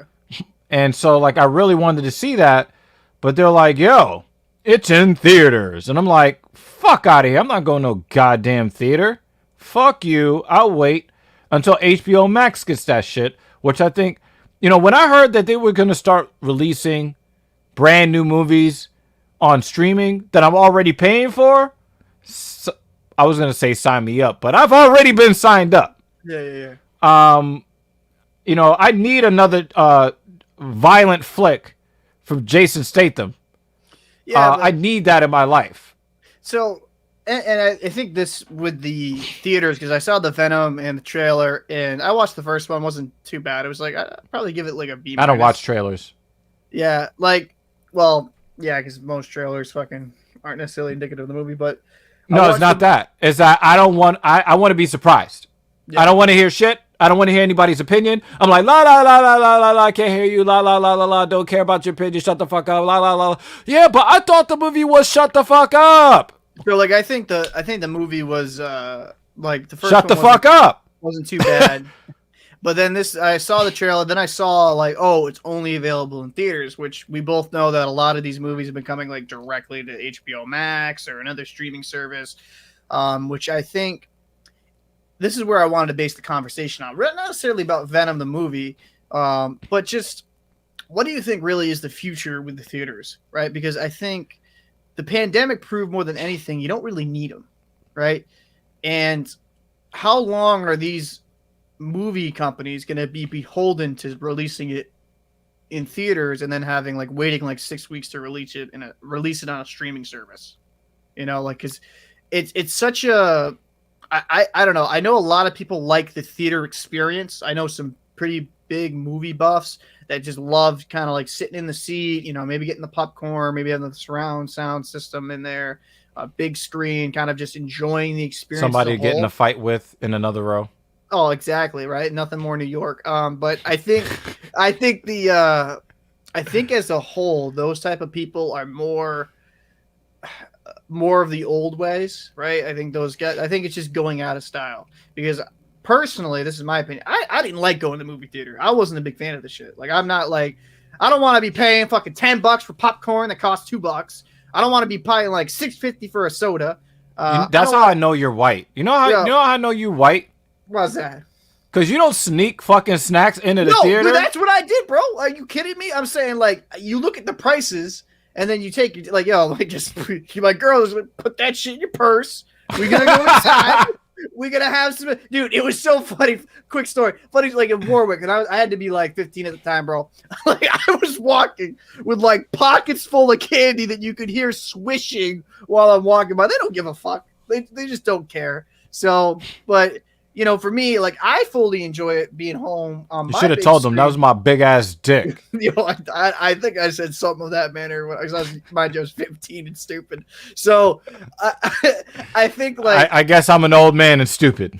Yeah. So like my big thing is that I was like, you know what? I just far more enjoy watching movies from home, like on my TV, my couch, more comfortable, not dealing with a bunch of fuckheads, and just be able to really immerse myself in the movie. Right. I think people like me and you, I assume, are kind of like that, where we just enjoy it in streaming. So, like, I don't know how much long the movie theater as a whole is going to survive. It's like drive-in movie theaters; those are pretty much dead near me. Like, there used to be a few, and now they're just gone. How much longer do you think theaters have left to survive? Well, I will say to you that I think that the theaters were already going to die anyway. AMC was already nearing bankruptcy before the Rona, and then when the Rona hit and all the movie theaters got shut down, then the industry was just getting destroyed. But there was also a move to release films on the same day that they would launch in the theater. And the only things that were preventing that from happening are the legal obligations that the movie studios, these contracts that the movie studios had with the theater industries. Right. So, when we talk about capitalism, capitalism is supposed to be like a free market where whatever the consumer says goes, right? But when you look at different parts of our economy, you will see that you have these entities that make moves to rig the game in their favor. Like when you look at how Tesla wanted to sell their own cars. Tesla was not allowed to sell their own cars. Right. They had to go through some dealer network because of the laws in various states in the country that basically legislates that you must have this middleman. Instead of, I don't have to go to a dealer to buy jeans. I can go right to the manufacturer, right? Right. So when you're being told by the government, no, you cannot sell your product directly to the customer. We're not saying that about ice cream or T-shirts or kitchen tables. Right. But for you, car manufacturer, you have to go through these hoops of fire, and you have to have these middlemen rising the cost of the product, right? Because the middleman don't lower the cost of the product because the middleman's got to get paid, right? Yeah. So when you look at the theater industry and you see that people are like, well, I could watch these movies on day one and not pay all this crazy money. Wow, like this seems like a better option. The movie industry is like, well, Netflix is doing well with their own created content. So why don't we just release it directly to the oh no, the government says, or this contract says, we'll sue you if you release your movie to the public. Right. What? Yeah. Like what the fuck do I need you for? But a lot of these laws and a lot of these contracts were kind of made before streaming or before the easy consuming before things were a lot easier done online, where you could just purchase like an automobile, or you could just kind of like get specifics of what you want. Like a lot of that, like especially the auto stuff, a lot of that's due to like automotive unions and stuff like that with how they work things. And as for the streaming stuff and like how theaters, how they have contracts, it's like I don't know the length of those contracts. I'm assuming there's a term limit on them, right? I think a lot of these deals were kind of, honored throughout the years, but like even when streaming was just beginning to get prevalent. But now, like if I'm a movie company, I don't see the point of limiting my audience just to a movie theater, right? Because I think you're right. I think the pandemic, I think the theater industry as a whole was going down, but I think the pandemic was just like the final like nail in the coffin. Like it just fucking made this fall down from grace a lot quicker than it was, because you couldn't go out to public, you couldn't have big gatherings, so that just destroyed it completely. So I think the theater industry as a whole would have kind of kept slowly decreasing instead of just boom, just straight down, because you couldn't be open.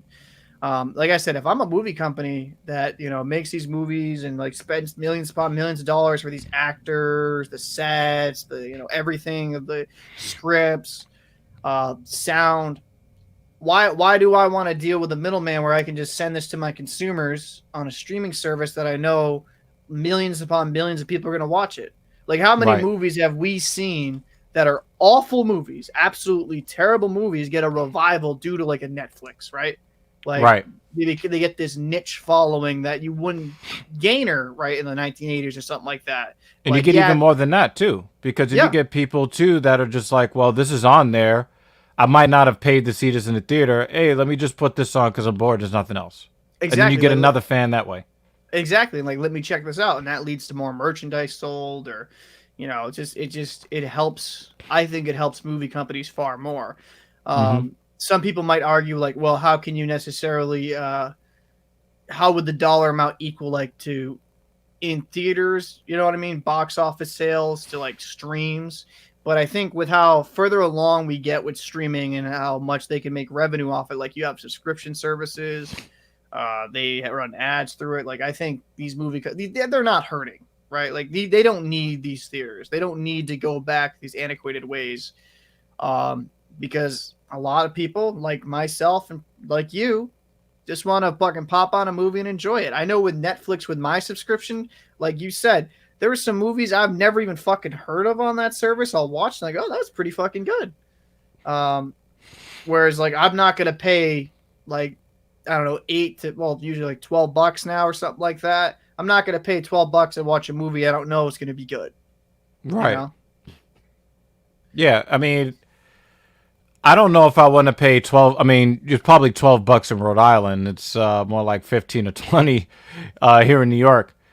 But I think, you know, that you also have to think of it from the perspective of different personality types. Like my personality type to a lot of people, especially since like, you know, I do all of this media stuff and I do the personal training and all that requires you to be personable and all that stuff. I'm an introvert. I just look like an extrovert to some people, right? And a lot of us, if you give us the opportunity to stay home away from other human beings, we're going to take that opportunity. So being at home for a year, going on a year and a half, it means something different to different people. Like for me, it's like, holy shit, I don't have to go outside. Bet. I don't need to be around y'all niggas. All right? Staying the fuck home. Yeah. But nah, you know, just understanding that so much can be done at home, I think that it also harms the movie theater industry, because it's like you've already guys, the cat's out of the bag. You know what I'm saying? I've already seen what's in Pandora's box, right? I know that you guys can make a movie. You can put that movie on a streaming service. I can enjoy that movie. I can eat some food and then go to sleep. And I don't have to deal with, you know, the mall parking, the movie theater stuff. I don't have to worry about dried fucking soda on the bottom of my Air Jordans. I don't even have to worry about what kicks and t-shirts to put together. I could sit there butt ass fucking naked with my fingernails gently scraping the underside of my nutsack on my own terms. Yeah. And I just think that, you know, for most people, and again, we already showed, you know, I think we showed in an upcoming video that we're releasing, you know, some of these mass shootings are happening in the movie theater. Yeah. And it's kind of like when you see that mass shootings are up and people are going where the vulnerable are, and you are vulnerable in the movie theater because you can't see shit. You know, I'd like to watch this movie, but I like to watch it in the comfort and relative safety of my own home. So that's just like, you know, the way that I would, you know, the people like me who are homebodies, you give us the opportunity to stay home and we're going to take it. Yeah, no, I think like for me too, I'm I'm introvert. Just I like to stay to myself. I don't like to go out that much. Just like DMX? I don't like drama, so I stay to myself. Keep focused on this rap shit and pray for the wealth. I just think that like as a whole, right? Like, because another thing that popped in my head with movies is that you have a certain time frame, like 7:15 to like then maybe the next showing's like 10 o'clock, right? Yeah. So streaming's whenever the fuck you want. I could be middle of the day, noon, or I could be at night at like 2 a.m. I could just turn on a movie if I wanted to.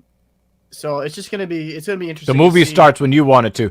Exactly. I can't tell you how many times I've been rushing on the Jackie Robinson Parkway to get to some movie theater in Queens. You know, try not to be late for the opening credits. When it's streaming, you decide when the movie starts. Exactly. And it's such a nice aspect of it where you can truly like enjoy the movie, not feel pressured. And we live in a 24-hour life cycle now, you know? Yeah.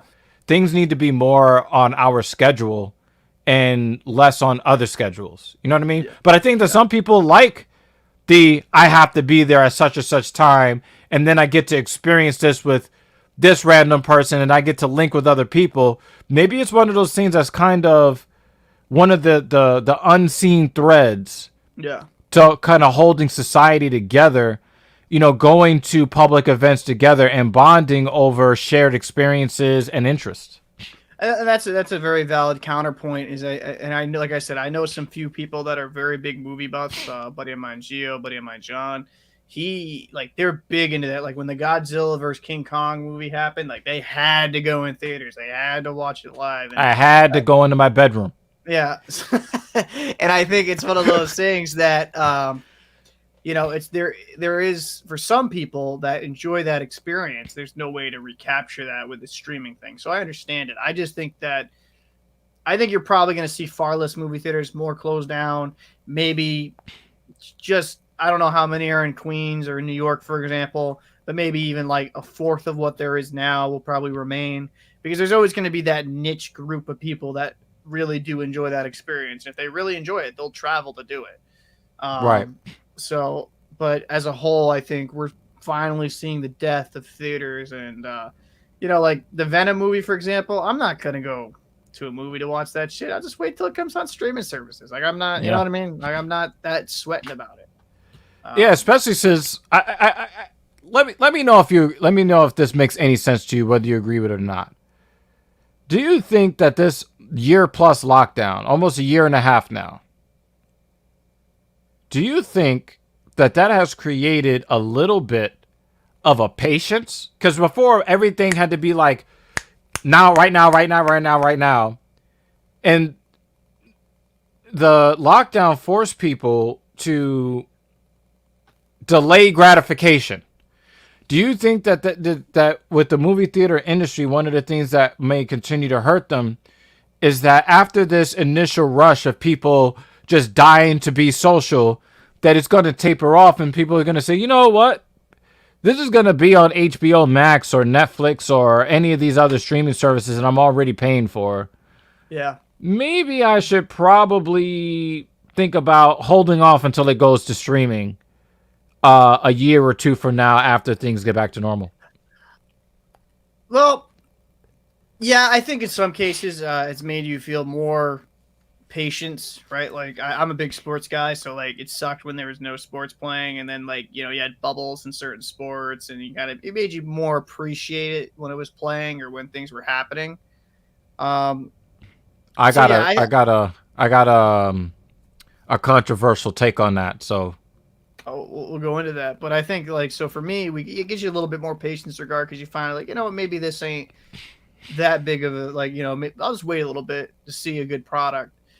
I still just think there's going to be those hardcore theater junkies that want to go in person, want to see it physically, like in the seats, even if I don't give a fuck if someone took a shit on that seat 2 weeks ago. Or there are bed bugs in the seats. Yeah, and it just they'll go because that's the part of the experience they truly enjoy. So yeah, no, I do think it's given us more patience, but on the other token, though, I've seen a lot more impatience because people are sick and fucking tired of being cooped up. Right, like those extroverts, they're fucking tired of it. Like they'll like you looked at Florida beaches, they're fucking packed. Like they don't give a single fuck. Like Corona, what's Corona? I want it. Like you know, like that's what they want. They want all the fucking diseases. So it's like, you know, I think you're right in some aspects. Yeah, there are some diseases circulating around, circulating. So, yeah, bro. Like some people, you know, yeah, like they get the clap. But a lot more people have become impatient where it's like, you know, I don't give a fuck if I get corona, STD, herpes, AIDS, like whatever. I just want to be out of this fucking house, you know? Right. So, I don't know. I think it kind of goes both ways, but probably like a 50-50. I think some people become more patient. Other people's like, well, fuck this. You ain't telling me to do shit. I'm going to do what I want when I want. Yeah. So yeah, that's kind of my take on that. I think it's like a 50% more patience and 50% more craziness.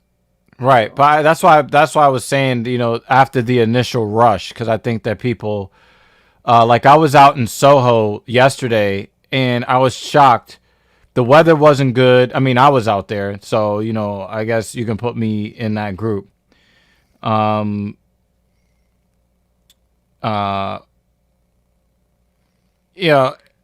I just saw so many people out there in poor weather, and I looked at it. I'm like, yo, people are like, I don't give a fuck if it's a monsoon. I'm gonna be out here in these streets. Yeah.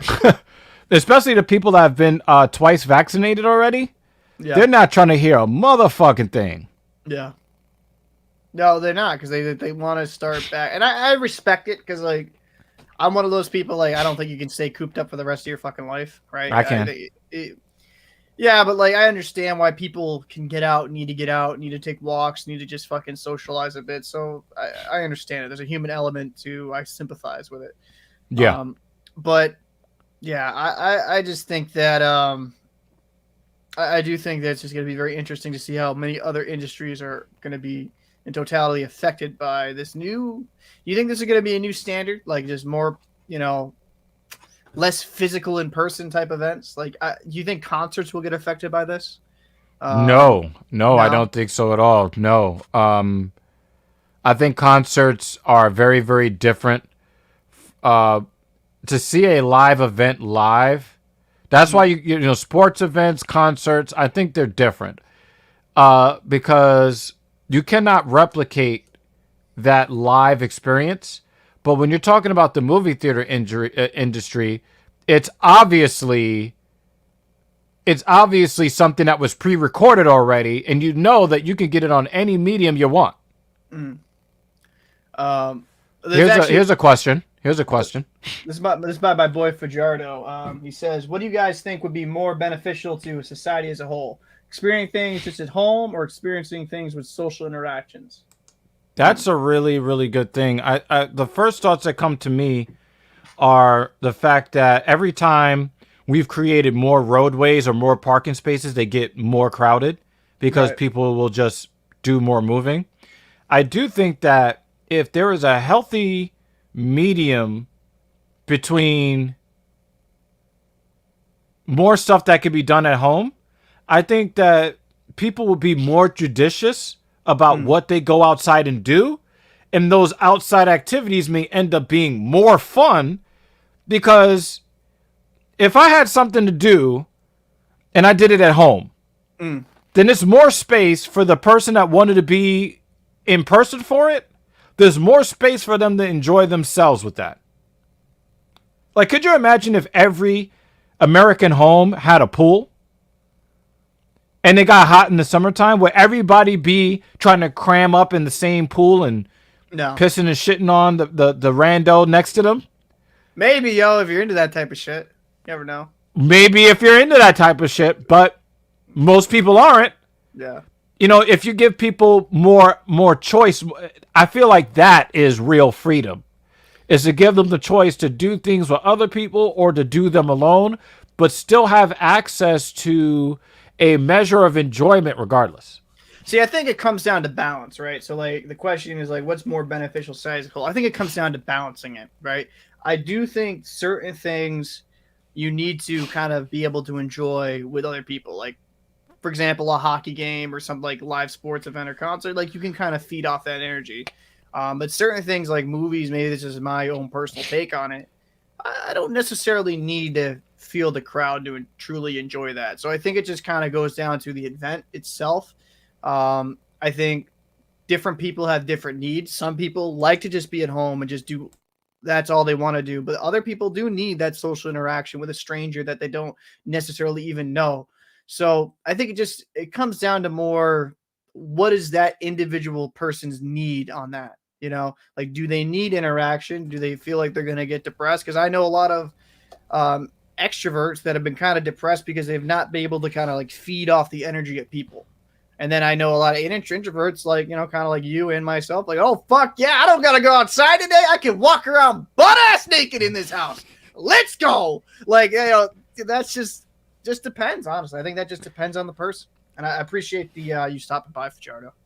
Really that's fucking epic. Definitely, you're on the Twitch side, so definitely share it, get other people to follow us, because again, we're trying to put together a community of men that can carry on discourse in a civil fashion, but also in an entertaining fashion. You know, we like it when people interact with us because that's really what the live shows are for. 100%. So definitely check us out on YouTube as well. This episode 2 of the Talking Shit podcast is streaming live on YouTube currently and will be up there. So we'll have a collection of podcast episodes as well as standalone commentary videos. So yeah, thank you, Fajardo, for hanging out and really Supporting the show. expressing yourself in a way that really got me thinking. He's a fellow New Yorker as well. So all right. So he understands what I'm talking about. He knows Yeah. exactly what the fuck I'm talking about. So yeah, one of my good long-term friends, like we've been friends over 20 years, he hit me up out of the blue talking about, hey, you want to go to the Mets game? And the first thing I thought was, no, I don't want to go anywhere. And it's not about him. You know, of course, I would love to see the Mets live. I'd love to hang out with my boy. But, I mean, if you give me the opportunity to not go somewhere, I'm going to take that opportunity to not go somewhere. I mean, I guess that makes me a weirdo. I mean, I'll go out like for people that are worth it, if my schedule allows. But my schedule didn't allow for my boy that day. So apologies to my boy. I'm sorry we didn't go to the game together. But I don't know. I do know that I might feel a little bit differently after I get over the second Rona shot. I got that coming, I think, next week. So, I got that Moderna action.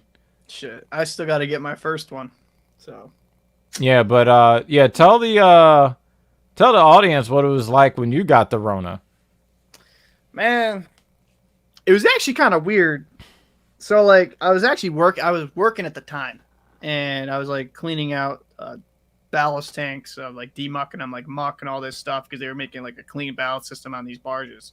And the So they, Rona jumped into your face like alien? Yeah, like we were like we were working with a different company, and I think I caught it from them because nobody on Rheinauer tested nobody tested positive on my company. But then when I went to the other company, apparently I think it was a couple of guys tested positive for them, and I wasn't really on top of them like that. Like I was trying to stay away. It's kind of hard because like it was like 5 feet tall space and like probably like I would say a few hundred feet wide. But you're on top of each other. Unfortunately, that's just how things work. You're cramped up, and so like I got it. When I initially got it, like when I was climbing up the ladder to go up, because it's probably about like a 70-foot climb back up to the top of the barge. And I was like, bro, because I didn't feel great that day I went on shift, but like I was like super out of breath. And like a few days before I was fine. I was like it's hard to breathe. I was like, hey, like I don't feel so good. Like I think I need to go home. So like I actually went home. Like we were about to finish up. I went home a day early. And man, when I tell you I felt like absolute dog shit, it was bad. Like I was sleeping probably for the next 5-6 days around like 16 plus hours, man. Like I didn't feel good. I felt sluggish. I felt like I had bronchitis because I'm asthmatic, so I've had that. But it felt like to like another level of like, whew, like I can't breathe. Like I'm walking and fucking tired. I was lethargic. I was asleep. Like I just didn't want to do anything. Throat was killing me. Hard to breathe. So like for a 5-6 day period, I even have a temperature like I think 4 out of those 6 days. I just what kind of temperature are we talking about? Like 101, 102 some days. Okay, so it was a mid-grade fever. Yeah. So like I just was not feeling good, and then I'll say this: after the 5-6 days passed, started feeling better. I started feeling a little bit back to normal. But I would say for a couple months after that, I was still very tired. Like I was a little bit easier to tucker out for like the couple months after I was dealing with it. Like just now, and it's been, because that happened in like February. Just now I'm starting to feel like my energy level completely back to normal. it just, like, I felt like I had brain fog a bit too at times. Like my memory would be like, huh, like what just happened at times. So it was a very unique feeling. Like I felt like shit for the 5-6 days, but then I felt tired for a few months after the fact, and then at times my memory would not be as sharp. Simple stupid stuff like if I'd go to like the kitchen to grab something, like wait, what was I getting? So that was kind of like more the long term effects of it. Mm. So I definitely encourage. Do you still have any lingering effects? No, not now. I wouldn't say now. I think I feel pretty good, pretty back to normal. My energy levels kind of come back. My fog has kind of gotten better. Well, that's what I was going to ask you about that. The brain fog. One of my clients complained of brain fog. I think for me, I've been making a conscious effort to like, you know, because it's like this may sound stupid, but like there's certain like brain activity games, stuff like that, to like exercise your brain, so just becoming a vegetable. I've been kind of doing those, and that's kind of helped out a bit. And just getting out more. I try to go for a walk at least every day for a few miles, kind of get out, get exercise, like kind of keep moving, not get stuck in, you know, just sitting at a friggin' screen all day, trying to get out there and kind of really exercise myself as a whole. It's kind of helped out a bit. But yeah, it was really shitty there for a bit because it was really like I felt like an old man at times because I'd be like I said, I go to the kitchen for like a pot or something and then I fucking forget, and then like 10 minutes later, like, oh, that's what I went for, and then it just Right. that got aggravating. But yeah, that was pretty much now I'm good. I do want to say I'm not one of these like masker people. Like I think if you are susceptible to it, like myself or anyone else, you should just wear a mask and do what it is. Like if you're by yourself, obviously, there's no reason to wear it, but kind of respect other people. Yeah, I'm gonna say that I think that we should adopt the Eastern custom of whenever we feel like we're coming down with something, that we take it upon ourselves to prevent other people from getting sick if we have to leave our homes. Yeah. I think that we should normalize. I hate that word. I hate I hate those SJW buzzwords, but I'm going to use it in this instance. I think that we should normalize selling face masks of that caliber. And then you just kind of have them on your person like you would have like facial tissues or any other thing that you would prepare for. And, that once or twice a year where you might feel like, hey, I feel a little bit, under the weather. Just to make, if you must go out, if you must go to work, just wear a mask. And, maybe the flu seasons don't get as bad because the flu, normally they get something like 300,000 cases in the wintertime, and it was like less than 3,000 this year. I think that, getting the Rona is bad. It becoming an epidemic and then a pandemic was bad. But then you look at all of the precautions that people took for a less communicable virus, like the different rhinoviruses, and the different influenza viruses. Mm-hmm.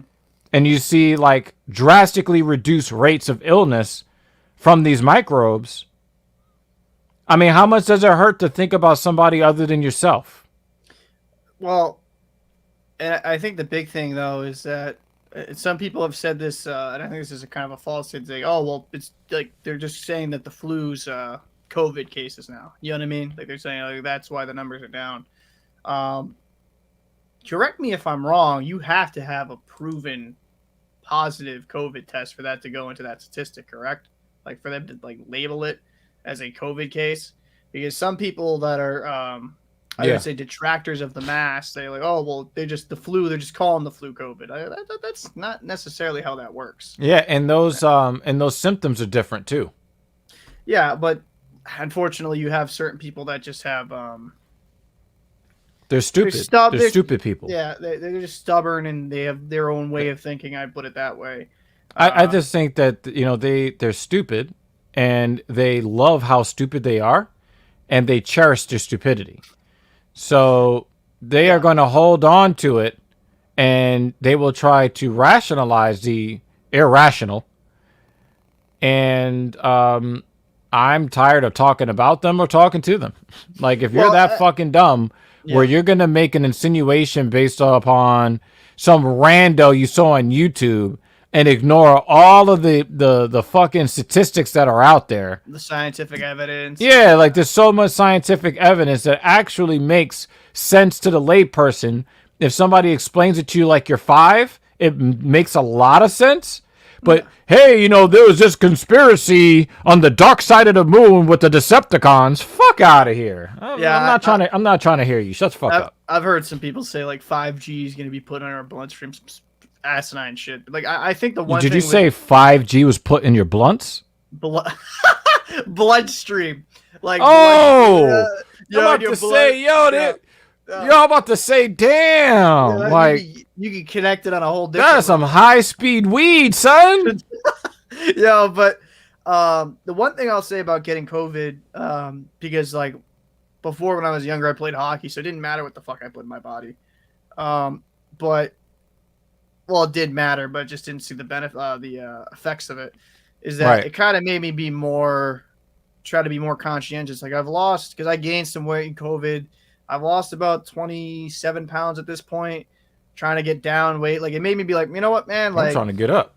Like I'm trying to lose some fat. So like it just made me more conscientious. Like, hey man, like I have one life. Like shit like this might come around down the road. Maybe not like 5 years, maybe not 10 years, maybe not even 20 years, but like I should try to be as physically fit as I possibly can so I can strengthen my immune system and just not be susceptible to some of these other diseases. It kind of was like a light bulb thing because, after when I had to deal with my diagnosis, I hated to say it, I just stopped giving a shit because I was like, oh, fuck this.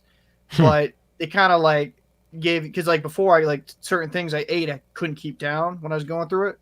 But like now it's just like, man, I got to better care of myself. You know what I mean? Like start going for walks, start going for runs, start like push-ups, sit-ups, like start going back in the gym eventually. It's just like, it makes you cherish the ability, like, all right, like let me cherish my life and let's like truly make myself better. So like when I'm 80 or 90, I'm still around, right? I don't want to be like, unfortunately, like some people with COVID, just because they didn't take care of themselves well, they passed away around like 40, 50. I don't want to be another statistic. Like I want to make sure I benefit and take care of myself, drink a bunch of water and try to like limit as much garbage I put into my body as possible.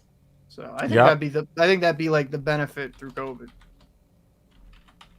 So. Well, I think that is really a really good thing to bring up, because I think that it would be good for people, those who are interested in learning how to do better things for your body, and for those who may be interested in getting some guidance, some one-on-one guidance. You can hit me up at drevilgeniusbiz@gmail.com. A lot of the things that the Cap is talking about, I go over with people. We'll talk to you over Google Duo. I'll talk to you over FaceTime. Whatever is necessary, whatever technology where I can communicate with you. If you need a remote personal trainer, life coach, business coach, however, whatever it is, opening that up. So, definitely, that's not what I wanted. Definitely, that is the YouTube channel. For those on the Twitch side, that's the YouTube channel. Yeah, soon enough we'll be able to have a channel name, but yeah. Yeah, so yeah, just wanted to put that out there for you guys, because being physically fit does help when dealing with infectious diseases. If your body is running efficiently, it can use the energy to create the antibodies necessary to attack the microbes who are invading your system. But you can't be a sad sack of shit sitting around all day. You got to get moving. You got to put chemicals into your body via food that is going to help your body run it at its best, at its most optimal. So that's what I do for a living. I don't just talk shit. I back shit up with actual science. So, the Narstagram account will be coming soon for that. And my current clients can tell you, the differences that have been made for them. In fact, I'm about less than half an hour out to work with one of them. So I'll probably have to wrap shit up. But any other interesting tidbits before? Because I know that you'll be gone. We're hoping that you'll still show up for us on Wednesday. I think you'll be on the boat by then, right? Yeah, I'm gonna be leaving tomorrow at like 4 to go down to New York to get into the boat and shipyard. But yeah, Wednesday we're hoping that I can remotely be on the show. Quality of audio obviously ain't gonna be this, but it's gonna be a lot of fun to try to see if we can make that work. I'm hoping it should be able to work. Where I can right. get on. Yeah, I mean, if it doesn't, I'll be hosting the show solo. Speaking of hosting the show solo, I want to give a special shout out to Mrs. Evil, aka Up Your Ram. She did a fantastic job of helping to host the very first Filthy Casual MMA watch party that we had last Saturday for UFC Fight Night. Look out for UFC 262. There will be a watch party for that as well. So if you are going to be ordering that pay-per-view, you have to have ESPN Plus to order that pay-per-view. If that is what you're going to be doing, definitely make sure that the notifications are on, that you are following us on Twitch, that you are subscribed on YouTube. Make sure you're doing that because we can watch these events together. I think it's going to be a lot of fun. I'm not sure that we'll have the pleasure of the presence of Captain Paul because he's going to be the captain now on some boat that he's going to be on. But I'm going to be here hosting that watch party. So definitely look out for that. This coming Saturday evening, I believe the early prelims start, I think, at 6:30 Eastern Daylight Time. So look out for that. On Wednesday, there will be a Talking Shit Podcast episode 3. Don't know who's going to be here. It might just be me. I might have a guest host. Who knows? But I do want to thank y'all for checking us out for episode 2. We're really grateful to have people support this project. I do want to say to you men out there that we give a shit. We give a shit what you think. We give a shit what you feel. We're going to be riding for you. You got an ally in society with us. So it's our job to it's our job to help you be the best versions of yourselves, to open your mind, to help you level up in terms of education and finances and how to deal with women. All of these things are forthcoming. We hope to have a lot of fun, discuss a lot of fun things with you. And until then, we say peace. We up out of here.